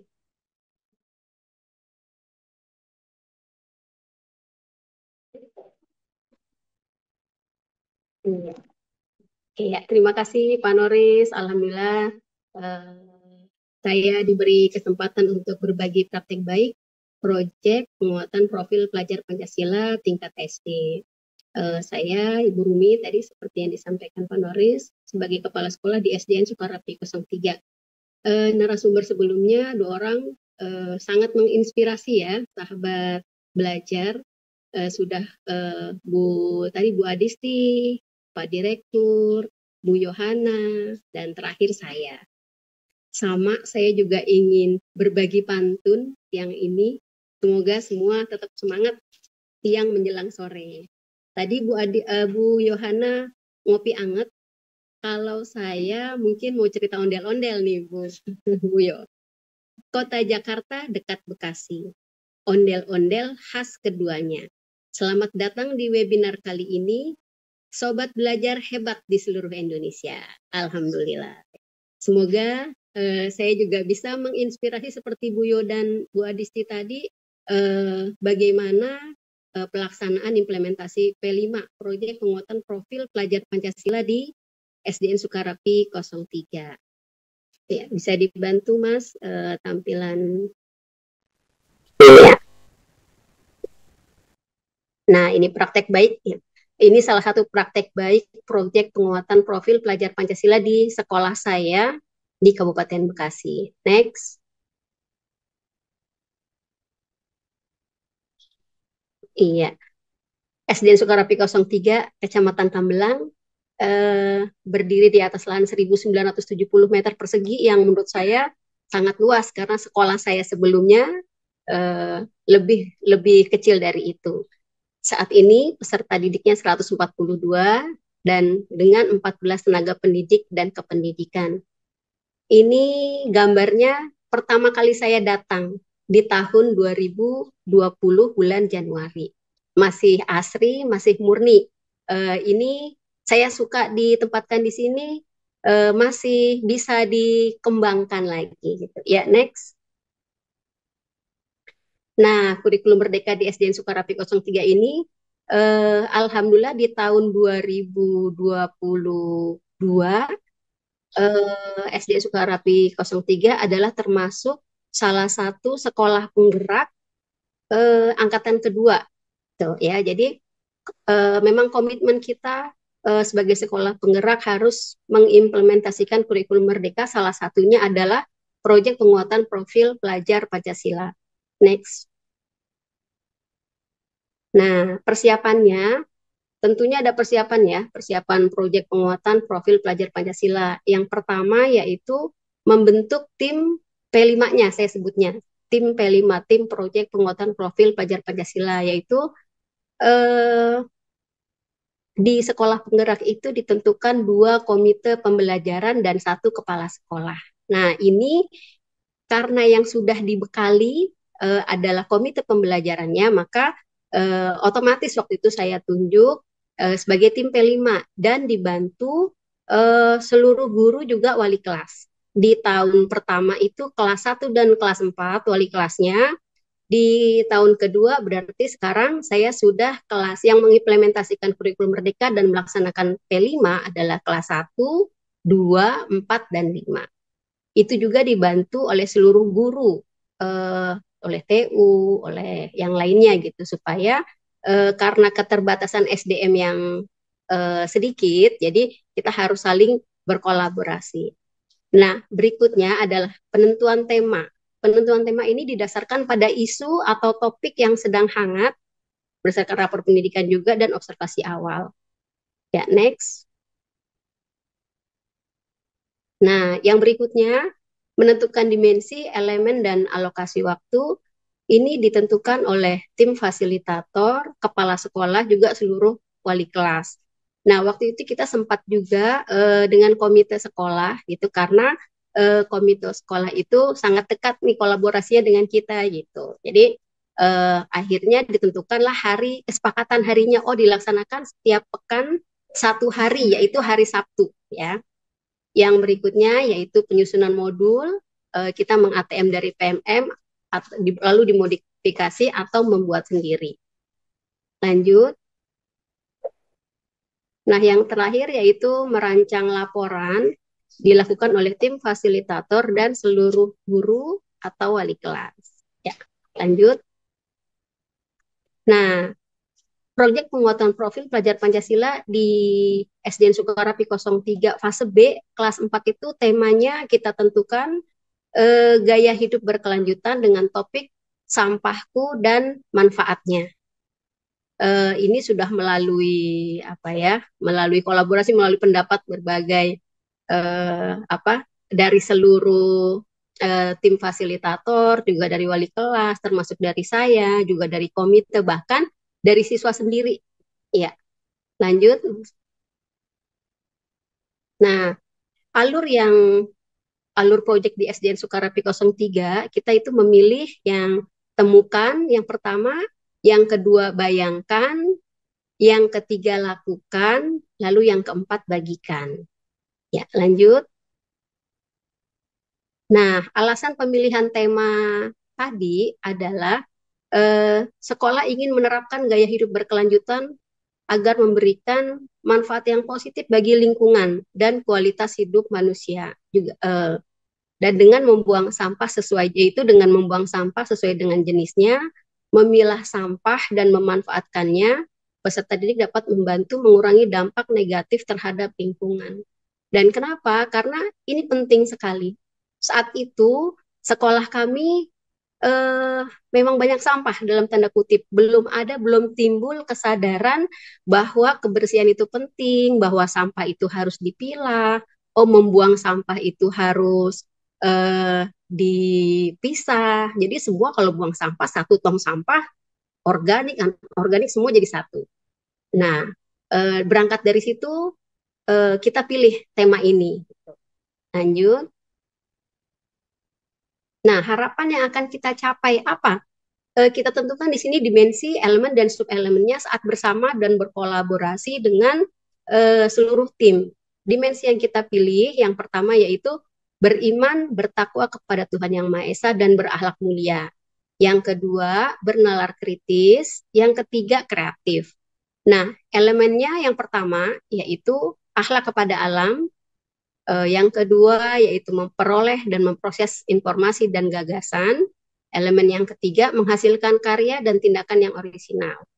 Nah, subelemennya yang pertama yaitu menjaga lingkungan sekitar, lalu kedua mengajukan pertanyaan, yang ketiga menghasilkan karya dan tindakan yang orisinal. Ini kita pilih subelemen ini memang waktu itu sampai sekarang mungkin ya ingin sekali timbul bahwa siswa kita, warga sekolah kita menjaga lingkungan sekitar. Yang kedua, mengajukan pertanyaan kenapa? Karena waktu itu anak-anak sulit sekali untuk mengajukan pertanyaan. Kalaupun ditanya, menjawab tapi dengan jawaban singkat. Itu disuruh disuruh bertanya, pasti diem. Ayo siapa yang mau tanya? Diem. Baik kelas 1, kelas 2, sampai kelas tinggi. Gitu, ya. Jadi harapan kami, harapan kita semua tim fasilitator, dengan memilih subelemen ini nanti timbul keinginan untuk mengajukan pertanyaan, timbul keinginan tahuan yang tinggi gitu untuk peserta didik kita. Yang selanjutnya, subelemen selanjutnya menghasilkan karya dan tindakan yang orisinal. Nah ini sekolah kita tuh kaya sebenarnya, kaya sekali sekolah SD Sukarati 03. Tapi bagaimana caranya itu supaya anak-anak punya tampilan, punya keberanian, karyanya tidak hanya berupa produk tadi, tapi karakternya bisa timbul sehingga memperbaiki karakter yang mungkin sebelumnya tuh belum ada, masih minim. Ya, lanjut. Nah, tantangannya. Yang pertama tantangan kita yaitu peserta didik yang masih minim kesadaran akan menjaga kebersihan, cara memilah sampah sesuai jenisnya, usaha mengurangi sampah dan pemanfaatannya. Di sini maksudnya memanfaatkan sampah yang ada. Misalkan untuk sampah organik kita buat pupuk, anorganiknya kita buat ekobrik, misal itu waktu itu belum ada ya, belum ada belum kepikiran gitu, baik guru, siswa gitu. Nah, saat kita tahu tantangannya seperti ini, kolaborasi itu sangat penting. Yang kedua, belum tampak adanya kolaborasi dengan instansi atau pihak lain. Jadi masih hanya sekolah, hanya guru, kepala sekolah, komite sekolah juga siswa. Belum ada kolaborasi.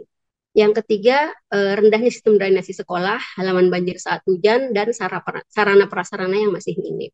Nah, ini tantangannya. Waktu itu berharap bahwa dengan niat baik kita melaksanakan P5 nanti ada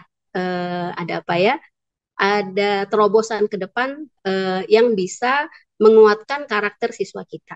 Ya, lanjut. Nah, alur P5 kita yang pertama temukan. Di sini saya menggandeng, kan temukannya itu ingin mengenalkan jenis-jenis sampah, cara memilah dan pemanfaatnya di sekolah serta di rumah. Bisa melalui video waktu itu, menghadirkan pendongeng dan observasi tentang pentingnya kebersihan. Di sini saya menggandeng pendongeng, Kak Dimas waktu itu. Jadi menyadarkan dengan cerita gitu ya. Dan anak-anak suka sekali waktu itu. Juga saya menggandeng motekar, motivator ketahanan keluarga tingkat kecamatan.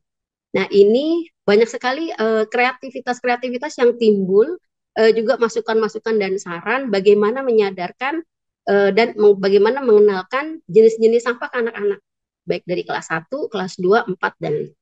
Ya, lanjut.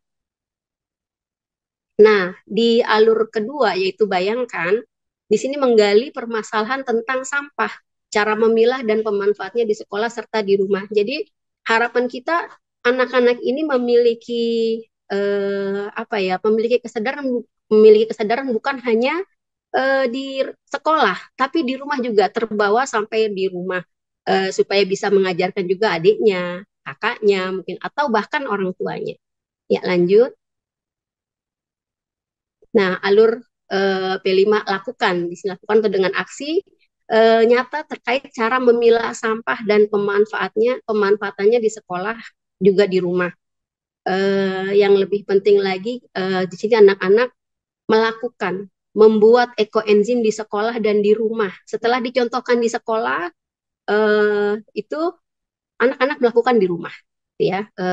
Bukan anak saja, tapi guru juga setelah diberi contoh oleh Mutekar. Oh, seperti itu anak juga bisa, pasti kita juga bisa. Jadi guru mencoba juga di rumah. Ya, lanjut.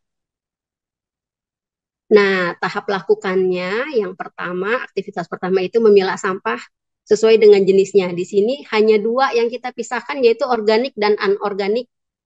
Ternyata anak-anak hebat, bisa melakukan nggak jijik gitu ya, hanya organik dan anorganik saja.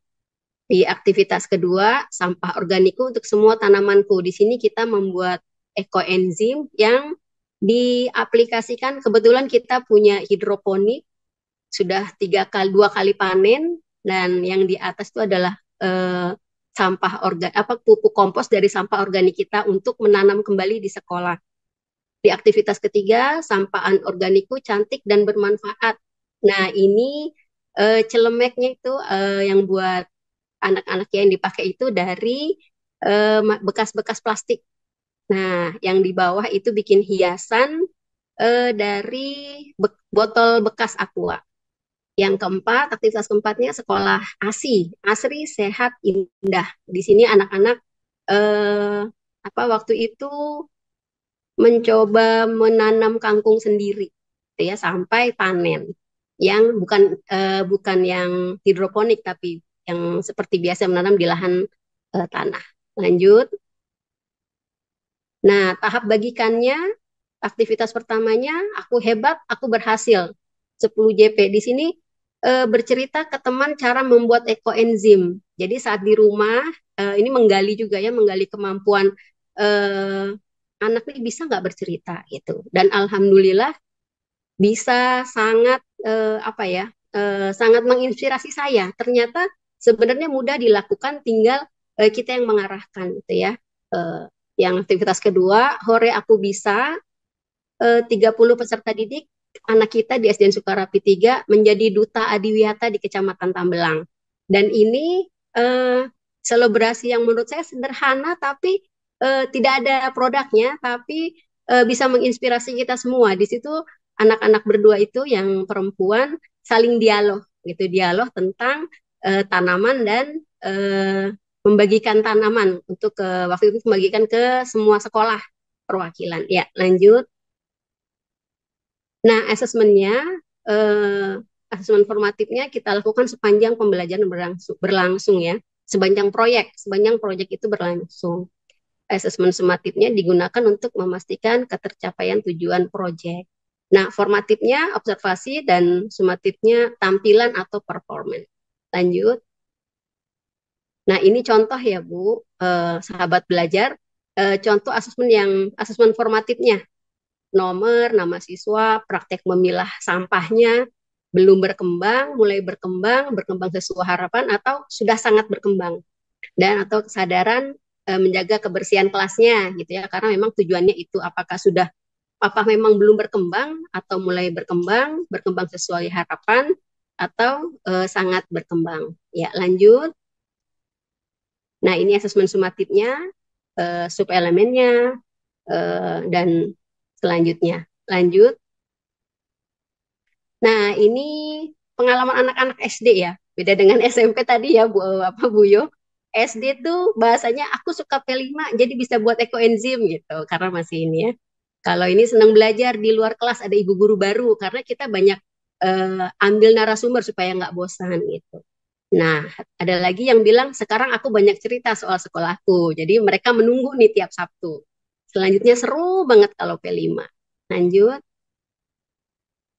Nah, refleksi dan evaluasi P5-nya setelah rangkaiannya selesai, maka dilaksanakan refleksi dan evaluasi yang dihadiri oleh seluruh tim fasilitator, kepala sekolah, pengawas sekolah, komite, juga pihak lain di sini motekar gitu ya, yang berpartisipasi saat kegiatan P5 di sekolah. Dan di sini kita selalu mengingatkan bahwa harus dilakukan penguatan dimensi yang menjadi sasaran agar terus dikembangkan dan tidak hanya menjadi kenangan.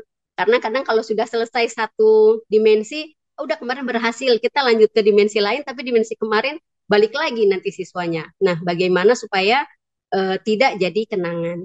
Lanjut. Nah, ini salah satu dokumentasinya, mengenal jenis sampah di sekolah. Anak-anak keluar, diberitahu mana organik, mana anorganik. Lalu panen pupuk kompos di sekolah, anak-anak ngambil, lalu nanti buat memupuk tanaman kita sendiri. Dan ini tampilan bersama teman cerita tentang sampah. Waktu itu sempat kita bikin panggung gembira gitu ya di akhir tahun pelajaran kenaikan kelas. Lanjut. Nah, ini bercerita tentang ekoenzim yang dibuat di rumah. Dari bagaimana caranya, dibantu atau tidak gitu ya. Terus hasilnya seperti apa, baunya gimana, buat apa gitu. Terus yang berikutnya panen sayur di sekolah yang diberi pupuk organik. Nah, ini saat panen sayur, anak-anak yang ambil sayurnya, anak-anak yang mupuk, anak-anak yang memetik, yang memasak yang kelas tinggi gitu ya. Jadi semua kolaborasi juga di siswa. Nah, berikutnya menjaga kebersihan kelas, kesadaran seluruh peserta didik. Alhamdulillah sudah sampai tahap ini saat mereka tidak piket atau saat mereka piket datang cari sapunya karena sudah tahu ini tugas saya. Nah, itu nilai yang saya pikir dimensi yang memang ingin kita capai dan alhamdulillah gitu. 85 lah berhasil ya, 85%. Ya, lanjut.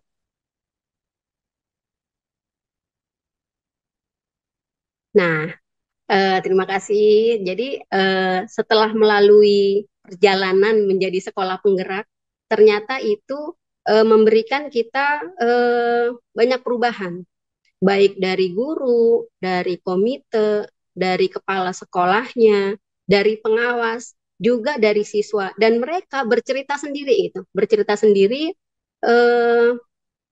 sampai sejauh mana perkembangan mereka, sampai sejauh mana hasilnya dimensi-dimensi yang kita harapkan tadi itu bisa mengena gitu. Dan di sini saya selaku Kepala Sekolah SDN Sukorapi 03 menghaturkan ucapan yang sangat terima kasih kepada seluruh tim saya, tim fasilitator saya, baik guru-guru di sekolah, Bapak dan Ibu guru, komite sekolah, juga orang tua siswa, pengawas sekolah, teman-teman sejawat saya, kepala sekolah. Sampai tahap ini kita bisa mengimplementasikan proyek penguatan profil pelajar Pancasila yang sedikit banyak sudah mempengaruhi kinerja kita gitu. Kita jadi semangat sekolah, terus anak-anak pun jadi semangat sekolah karena yang dulunya sekolah mau datang itu kelihatan tidak elok dipandang lah gitu ya. Tapi sekarang mereka semangat gitu. Mereka semangat, oh ya sekolah saya akan jadi bagus. Apalagi sekarang sedang rehab nih Bapak Ibu sobat belajar.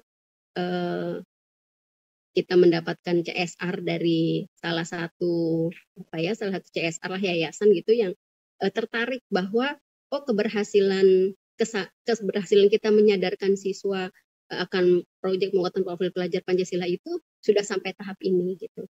Alhamdulillahirabbil alamin. Semoga sobat belajar bisa dan saya yakin pasti mampu untuk mengimplementasikan P5 di satuan pendidikan masing-masing. Itu aja, Mas Noris.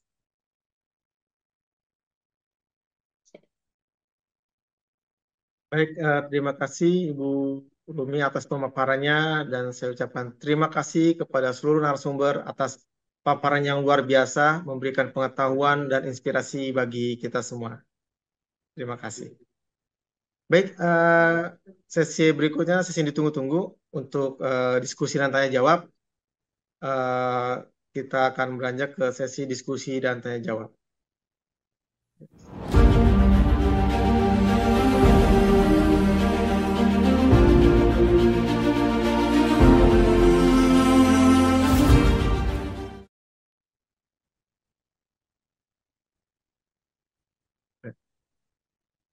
Baik, sebelum masuk ke sesi diskusi dan tanya jawab, saya mengingatkan kepada seluruh sobat belajar bahwa daftar hadir tim kami sudah memasukkan di kolom komentar YouTube. Jangan lupa untuk mengisi presensi pada webinar hari ini. Baik, sobat belajar, ada beberapa pertanyaan yang masuk pada kolom komentar di YouTube. Nah, sementara ini setiap narasumber akan menjawab 2 pertanyaan masing-masing dan akan langsung dijawab. Baik, silakan. Oke, untuk 2 pertanyaan pertama kepada narasumber kita, Ibu Adesti. Bu Adesti sudah siap? Saya bacakan Bu ya. Siap, Pak. Oke, pertanyaan pertama dari Manton La Usma dari SMP Islam 1 Kota Ternate. Oke. Nah, pertanyaannya adalah apabila tidak mempunyai SDM terkait mekanisme langkah membuat proyek, sekolah bisa mengundang orang yang ahli atau pelaku yang menekuni hal tersebut. Bagaimana, Ibu? Oke, ini maka saya ingin bertanya lebih lanjut sebenarnya Pak Noris. Jadi kalau untuk mekanisme langkah pembuat proyek dalam satuan pendidikan, eh, ini kok tidak punya sama sekali atau bagaimana ya? Padahal kalau di sekolah kan pasti ada pendidik dan tenaga kependidikan begitu ya. Jadi saya ingin, ini maksudnya apa gini? Kalau misalnya untuk langkah pembuat proyek ya sebaiknya internal satuan pendidikan harus bersama-sama duduk bareng begitu ya untuk merencanakan mekanismenya seperti apa dan disesuaikan dengan kondisi satuan pendidikannya masing-masing. Nah, pada saat mengundang ahli begitu. Nah, nih ahli di sini berperannya seperti apa nih? Mungkin bisa mengajak diskusi teman-teman dari dinas pendidikan begitu ya, bila membutuhkan bantuan bagaimana sih melaksanakan mekanismenya begitu. Pelaksanaannya bagaimana yang baik ya untuk kondisi satuan pendidikan Bapak.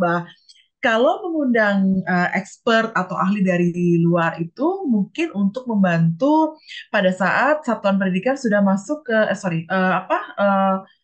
peserta didik sudah mulai masuk ke kegiatan. Misalnya ada tahapan yang memang membutuhkan ekspertis dari orang lain begitu ya, ekspertis orang lain di luar satuan pendidikan. Nah, itu baru mengundang para ahli. Nah, jadi ada apa ya? Para ahli di sini tuh siapa begitu dan untuk apa? Tapi kalau untuk mekanisme pelaksanaan project ya sebaiknya semua warga satuan pendidikan duduk bareng begitu. Jadi sebelum mengundang teman-teman dari luar. Tapi kalau mengundang pengawas satuan pendidikan yang masih berhubungan langsung dengan satuan pendidikannya, ya silahkan saja untuk membantu gitu ya, untuk membantu merumuskan ini kira-kira bagaimana. Begitu Pak Noris. Oke, Bu Desti. Kata kuncinya Ya, kolaborasi, Bu ya, antara betul unsur Pak, di sekolah. ngobrol. Luar biasa. Mungkin bisa ngobrol, mungkin juga nanti bisa Iya. diaktifkan komunitas belajarnya, Bu ya. Nah, komunitas Yang belajar sama. Pak itu diaktifkan betul. Nah, ini jadi ahli atau pelaku ini bagaimana nih dalam hal apa? Begitu ya, itu akan ada pertanyaan lebih lanjut sebenarnya. Oke, baik, Ya, Bu Desti. Nah, ada lagi nih satu pertanyaan lagi nih, Bu. Kali dari SD nih, Bu. Dari oke, Iva Uswa, dari SDN 4 Sumber Agung. Bu Iva. Oke. Oke, pertanyaannya, Bu. Bolehkah kami mengintegrasikan P5 pada kegiatan tengah semester? Atau apakah P5 Hmm. harus berdiri sendiri? Nah, itu gimana, Bu? Silakan, Bu. Oke, asalkan kegiatan P5 tidak diintegrasikan dengan intrakurikuler dan kokurikuler, silakan saja Ibu Iva. Yang kurang tepat adalah mengintegrasikan P5 dengan kegiatan intrakurikuler atau dimasukkan dalam mata pelajaran. Itu kegiatan proyek itu sudah salah ya. Namun bila kegiatan tengah semesternya misalnya ada apa dibarengkan gitu ya, dibarengkan dengan apa biasanya kalau SD itu bazar gitu atau apa pameran begitu ya pameran ya dibarengkan saja tidak masalah bila kegiatannya memang di luar intrakurikuler asalkan tidak digabung dengan intra dan ekstra tidak masalah begitu Pak Doris. Baik, terima kasih Bu Desti atas Terima jawabannya. kasih. Mudah-mudahan mampu menjawab keraguan dari sobat belajar ini. Baik, untuk dua pertanyaan berikutnya, kami persilakan kepada Ibu Yohana. Ibu, sudah siap, Bu? Halo, selamat siang. Nah, oke, Bu. Oke. Nih, ada pertanyaan, Bu, dari Ya, SMPN silakan. 38 Konawe Selatan, dari Ibu Sri Wahyuningsih. Nah, Oke. oke. Beliau punya pertanyaan seputar P5 tentang bagaimana caranya mengukur ketercapaian profil pelajar Pancasila ini. Apakah ada format khusus, Bu, untuk mengukur ketercapaian profil pelajar Pancasila? Baik, ini saya jawab dulu ya Pak Nodis ya. Selamat siang menjelang sore mungkin untuk sobat belajar Ibu Sri Wahyuningsih. Saya akan mencoba menjawab pertanyaan. Intinya adalah instrumen-instrumen yang digunakan di dalam penilaian atau asesmen itu bagaimana atau cara membuatnya. Tadi sudah saya sampaikan, apa yang kami lakukan karena memang sebenarnya pertama kali punya pengalaman seperti itu, yang kami lakukan adalah adaptasi dari modul yang sudah ada. Namun demikian, Ibu dan Bapak Sobat Belajar juga bisa membuka naskah akademik untuk persiapan penyiapan modul B5 atau penyiapan kegiatan B5 ini. Di situ akan banyak sekali ya, dimensi dan elemen, sub-elemennya apa, sampai anak-anak itu indikatornya dia bisa sampai sub-elemen itu apa, itu semuanya itu sudah tinggal kita mengidentifikasi sesuai dengan kebutuhan yang ada di satuan pendidikan kita seperti apa. Maka yang tadi kami tampilkan di atas sebenarnya juga berdasarkan sumber yang kami dapatkan juga, bahwa anak-anak ini kita anggap semacam rubrik lah, kalau boleh disimpulkan Pak, seperti ini. Jadi sama seperti kalau kita di kegiatan ekstrakurikuler, karena kita anggap menguasai suatu materi yang kita ajarkan itu, ketika dia sudah memenuhi kriteria rubrik seperti apa. Demikian Ibu Sri Wahyuni, apakah sudah terjawab pertanyaan Ibu? Iya, Ibu. Mudah-mudahan bisa tercerahkan dengan jawaban dari Ibu Yohana. Baik, ya, pertanyaan berikutnya dari Ibu Sri Mulyaningsih, Bu Yohana nih. Nah, ini dia nih. Apakah 7 tema yang disediakan pemerintah wajib dituntaskan selama 3 tahun? Apakah boleh jika salah satu tema yang sudah dilaksanakan, tahun depannya dilaksanakan dengan tema yang sama? Gitu, Bu.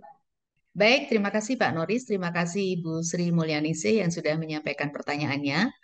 Memang kalau 7 tema itu saya rasa di struktur kurikulum yang diberikan oleh pemerintah, guideline-nya sudah jelas ya. Jadi selama anak belajar melalui fase D, berarti dia harus bisa menyelesaikan atau dia sudah harus bisa menyelesaikan 7 tema proyek itu.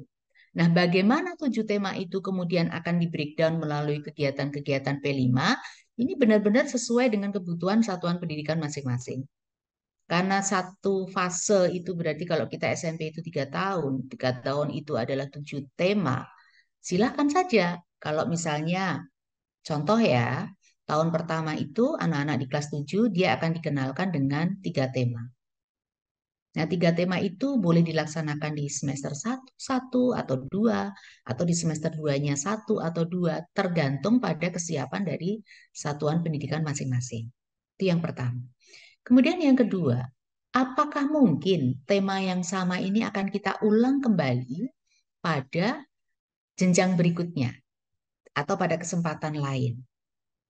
Nah, ini pun sebenarnya juga sangat diperbolehkan begitu. Karena tujuan dari proyek P5 itu bukan menyelesaikan 7 yang penting selesai begitu, tetapi lebih kepada bagaimana dimensi profil ini tercapai. Nah, kalau teman-teman sobat belajar itu melihat di panduan yang ada, kemudian naskah akademik yang disusun untuk P5 ini juga bisa dibuka kembali. Yang namanya dimensi 6 dimensi itu diturunkan menjadi berapa elemen saja. Dari berapa elemen itu diturunkan menjadi berapa sub-elemen saja. Dan itu tidak akan mungkin diselesaikan hanya dalam satu waktu. Maka sangat boleh kalau misalnya satuan pendidikan itu ingin mengulang tema yang sama untuk jenjang berikutnya, tapi dengan elemen yang berbeda. Sehingga harapannya apa yang disasar di dalam dimensi itu bisa benar-benar dirasakan, dipelajari oleh anak, sehingga selama satu fase D, ya, kalau di SMP mungkin di SD juga begitu, boleh juga diulang. Selama anak-anak menempuh belajar di fase itu, memang kita harus sudah bisa memastikan bahwa capaian dimensinya bisa tercapai dengan baik.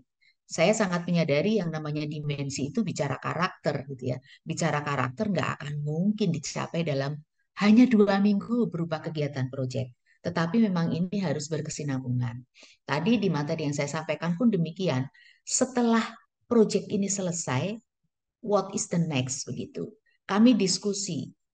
Wali kelas memastikan bahwa dari dimensi yang disasar di proyek tema tersebut harus dikuatkan. Apakah benar capaiannya tidak sekedar formalitas saat itu, tetapi benar-benar dalam pembiasaan-pembiasaan di sekolah, ini pun juga sudah kami lakukan. Demikian Pak Noris, mudah-mudahan Ibu Sri Mul bisa terjawab pertanyaannya. Terima kasih. Terima kasih, Bu Hana. Kata kuncinya adalah dimensi yang ingin dicapai dengan bantuan tema sebagai arah untuk mencapai dimensi tersebut. Iya, Itu ya. betul. Iya, Oke, betul banget. Iya. baik. Untuk dua pertanyaan terakhir, kami tujukan kepada Ibu Rumi. Gimana Ibu Rumi? Sudah siap? Oke, Ya, baik. siap, Pak Noris. Oke, pertanyaan untuk Ibu Rumi. Dari Tia Setiawati SPD dari SDN Ciparai, Sukabumi.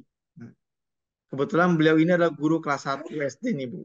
Nah, beliau bertanya, bagaimana mengimplementasikan P5 yang paling relevan untuk kelas 1 SD, tentunya yang paling mudah sehingga bisa diimplementasikan, Bu. Silakan, Ibu Rumi. Oh ya, terima kasih. Terima kasih Pak Nori. Saya coba menjawab pertanyaan dari Ibu Tia ya, SDN Ciparai, Sukabumi. Untuk kelas 1, bagaimana mengimplementasikan P5 yang paling relevan? Nah, ini balik lagi tuh, kalau kita mau menentukan tema itu, masalah yang paling hangat tuh isunya apa sih di sekolah kita gitu. Kalau tadi saya kan, oh anak-anak belum bisa nih buang sampah, belum bisa memilah sampah, belum tahu apa kesadaran akan kebersihan tuh seperti apa gitu. Nah, berangkat dari situ kan mudah. Yang paling relevan ya berarti cara membuang sampah jangan sembarangan gitu. Minimal anak-anak bisa buang sampah di tempatnya. Kalau bisa, oh iya sekolah kan harus memilah nih anorganik dan organik, anorganik dan organik. Jadi dua aja, yang kuning dan yang hijau.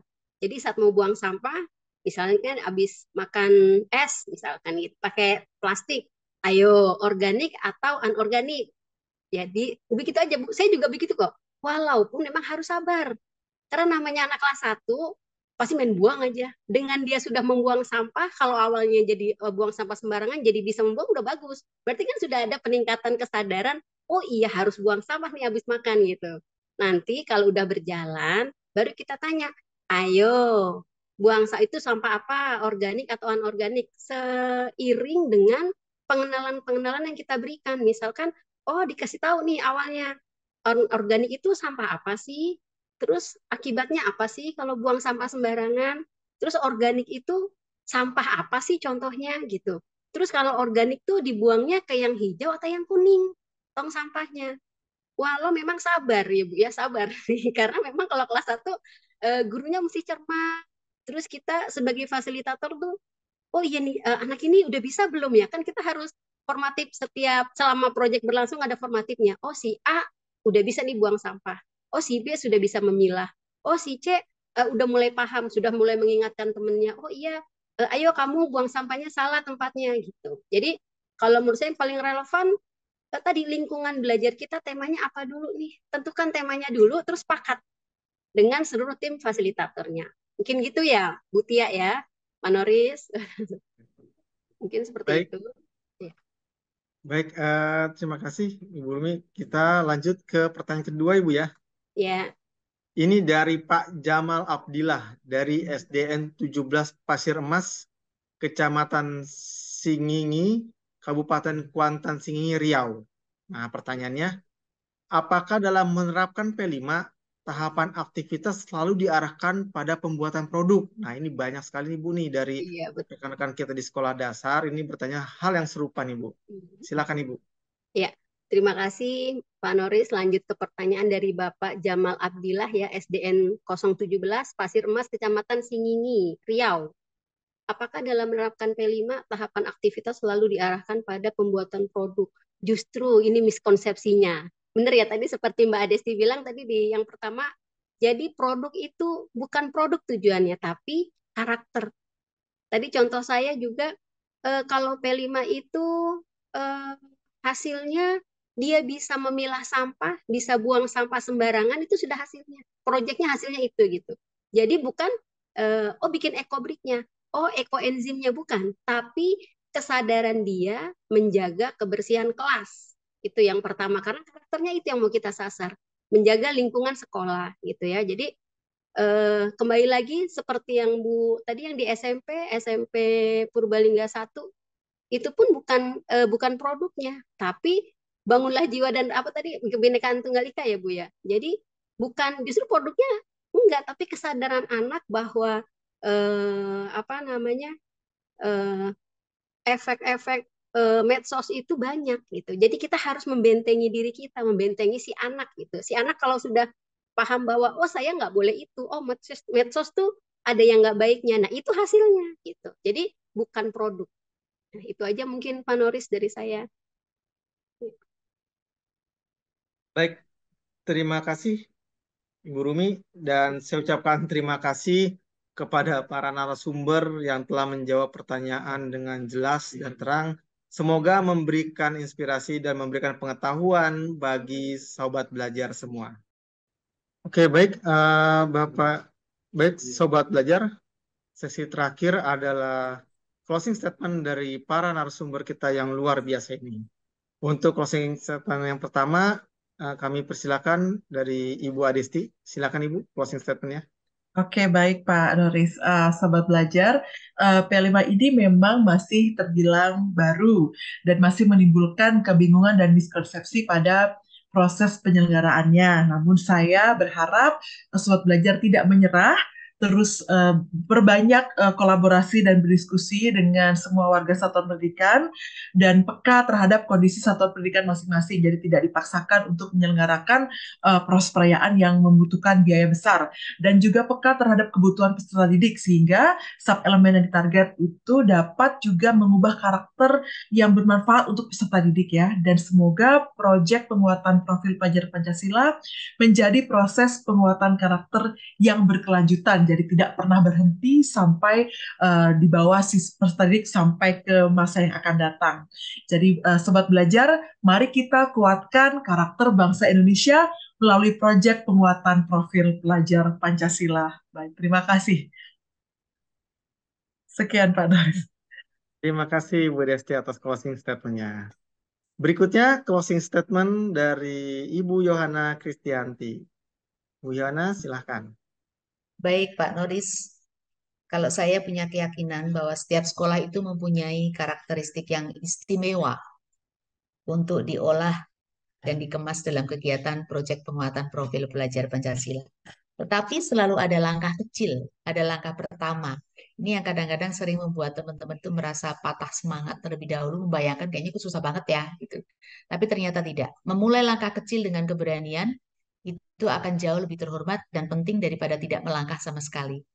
Jadi, semangat untuk menyiapkan dan mengolah P5 di sekolah Bapak dan Ibu, di sekolah Sobat Belajar semuanya. Kita punya sesuatu yang luar biasa di satuan pendidikan kita, dan itu yang kita persiapkan untuk mendidik anak-anak membangun karakter sesuai dengan profil pelajar Pancasila. Terima kasih, Pak Noris. Terima kasih Bu Yana. Yang terakhir, closing statement dari Ibu Rumi. Ibu Rumi, persilakan. Ya, terima kasih Pak Noris. Closing statement dari saya, proyek penguatan profil pelajar Pancasila itu adalah salah satu cara untuk meraih profil pelajar Pancasila, untuk mendapatkan pengalaman yang bermakna buat anak dan berangkat dari lingkungan sekolah sendiri yang pertama, dan mulai dari yang mudah, mulai yang paling terdekat di sekeliling kita. Saya bisa, Bu Yohana bisa, kita semua pasti bisa. Sobat belajar pasti bisa. Semangat menginspirasi buat semua. Terima kasih. Terima kasih Ibu Rumi, dan saya ucapkan terima kasih kepada narasumber webinar yang luar biasa hebat, memberikan kita semangat, inspirasi, dan pemahaman terhadap proyek penguatan profil pelajar Pancasila.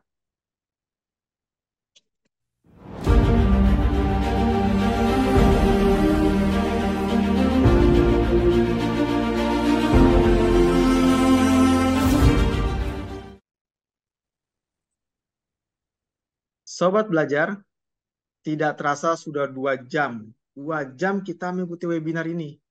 Tapi ternyata waktu jualan yang memisahkan kita. Saya sebagai moderator mengucapkan terima kasih sebesar-besarnya kepada para narasumber dan terima kasih pada sobat belajar yang telah meluangkan waktu untuk menyaksikan webinar ini. Mohon maaf jika ada perkataan yang kurang berkenan. Saya tutup webinar ini dengan sebuah pantun. Makan nasi uduk, lauknya ikan. Lebih nikmat pakai sambal terasi. Cakep. Semua materi telah tersampaikan. Semoga menjadi inspirasi. Terima kasih. Wassalamualaikum warahmatullahi wabarakatuh. Selamat siang dan selamat beraktivitas kembali.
Kurikulum Merdeka merupakan kurikulum yang memberikan keleluasaan kepada pendidik untuk bersama menciptakan pembelajaran berkualitas yang sesuai dengan kebutuhan dan lingkungan belajar peserta didik. Kegiatan pembelajaran disajikan dengan mengutamakan kebermaknaan serta keberpihakan pada kebutuhan peserta didik. Salah satu yang identik dalam implementasi kurikulum Merdeka adalah dengan diadakannya proyek penguatan profil pelajar Pancasila. Sebagai pengguna kurikulum Merdeka, SMP Negeri 141 Jakarta melaksanakan proyek penguatan profil pelajar Pancasila yang berjudul Ragam Olahan Tahu, Penggerak Ekonomi Mampang, dengan tema kewirausahaan. Judul ini terinspirasi oleh lingkungan sekolah yang berdekatan dengan sentra penghasil tahu daerah Mampang Perapatan, Jakarta Selatan. Melalui proyek ini, peserta didik akan menerapkan profil pelajar Pancasila pada dimensi kreatif, bergotong royong, dan bernalar kritis. Sebelum memulai proyek, sekolah membentuk tim fasilitator yang berasal dari unsur guru untuk merancang dimensi, tema, serta alokasi waktu proyek. Tim fasilitator juga membentuk kelompok kerja yang bertugas untuk menyusun modul proyek. Peserta didik juga ikut dilibatkan saat penentuan tema proyek yang akan dilakukan. Hal ini agar mendapatkan sudut pandang yang relevan dan dekat dengan mereka. Penyusunan modul proyek dilakukan dengan mengacu pada panduan penyusunan proyek penguatan profil pelajar Pancasila. Berbagai pemangku kepentingan seperti ahli gizi, pengusaha, orang tua, dunia usaha, serta dunia industri juga turut dilibatkan. Modul yang telah disusun kemudian disosialisasikan ke berbagai pihak guna menyamakan persepsi terkait pelaksanaan proyek penguatan profil pelajar Pancasila.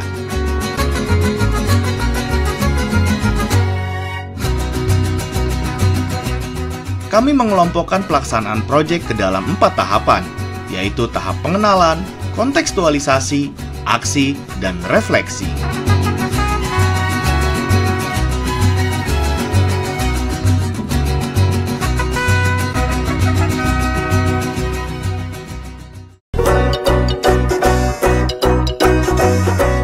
Tahap pengenalan diisi dengan berbagai macam aktivitas, seperti eksplorasi kegiatan ekonomi yang ditemukan di lingkungan sekitar, dan pengenalan industri tahu di daerah Mampang. Para pakar juga didatangkan untuk mengenalkan kandungan nilai gizi pada tahu, ragam olahan pangan berbahan tahu, serta menjelaskan strategi pemasaran suatu produk.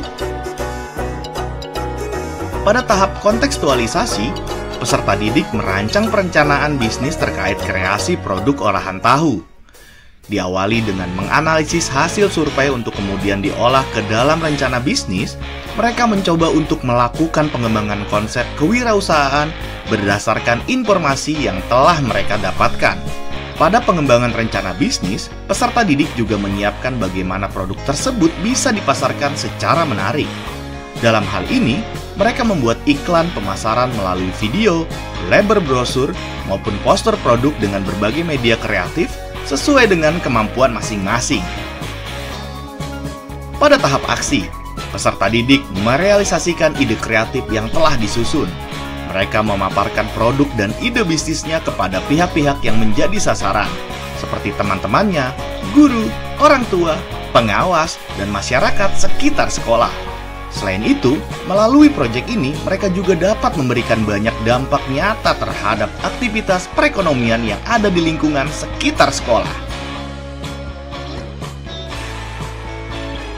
Akhir dari tahapan proyek ini yaitu refleksi dan evaluasi. Kegiatan refleksi penting untuk membahas proses berjalannya proyek secara keseluruhan. Setiap peserta didik dapat menuliskan pengalaman mereka selama proyek, mencurahkan kesan dan pesan, serta langkah apa yang akan dilakukan untuk proyek selanjutnya. Pada tahap ini, mereka membahas hambatan dan masalah yang dihadapi selama kegiatan proyek. Kepala sekolah bersama fasilitator melakukan pengolahan bukti yang memotret perkembangan dimensi, elemen, dan sub-elemen yang diukur. Tim fasilitator melakukan konsolidasi terhadap temuan-temuan selama proyek. Selain itu, tim mengevaluasi berbagai kendala apa yang dihadapi selama pelaksanaan proyek dan mencari upaya perbaikan untuk pelaksanaan proyek selanjutnya. Kegiatan ini sangat bermanfaat untuk mengetahui ketercapaian tujuan proyek. Kolaborasi sangat diperlukan untuk mewujudkan suksesnya pelaksanaan proyek penguatan profil pelajar Pancasila. Selain itu, keberpihakan yang berorientasi pada peserta didik memberikan pengalaman serta dampak positif bagi mereka. Melalui proyek ini, kami berharap para peserta didik bisa memiliki jiwa kreatif, bergotong royong, dan bernalar kritis. Kurikulum Merdeka! Belajar kualitas bagi semua! Yeay!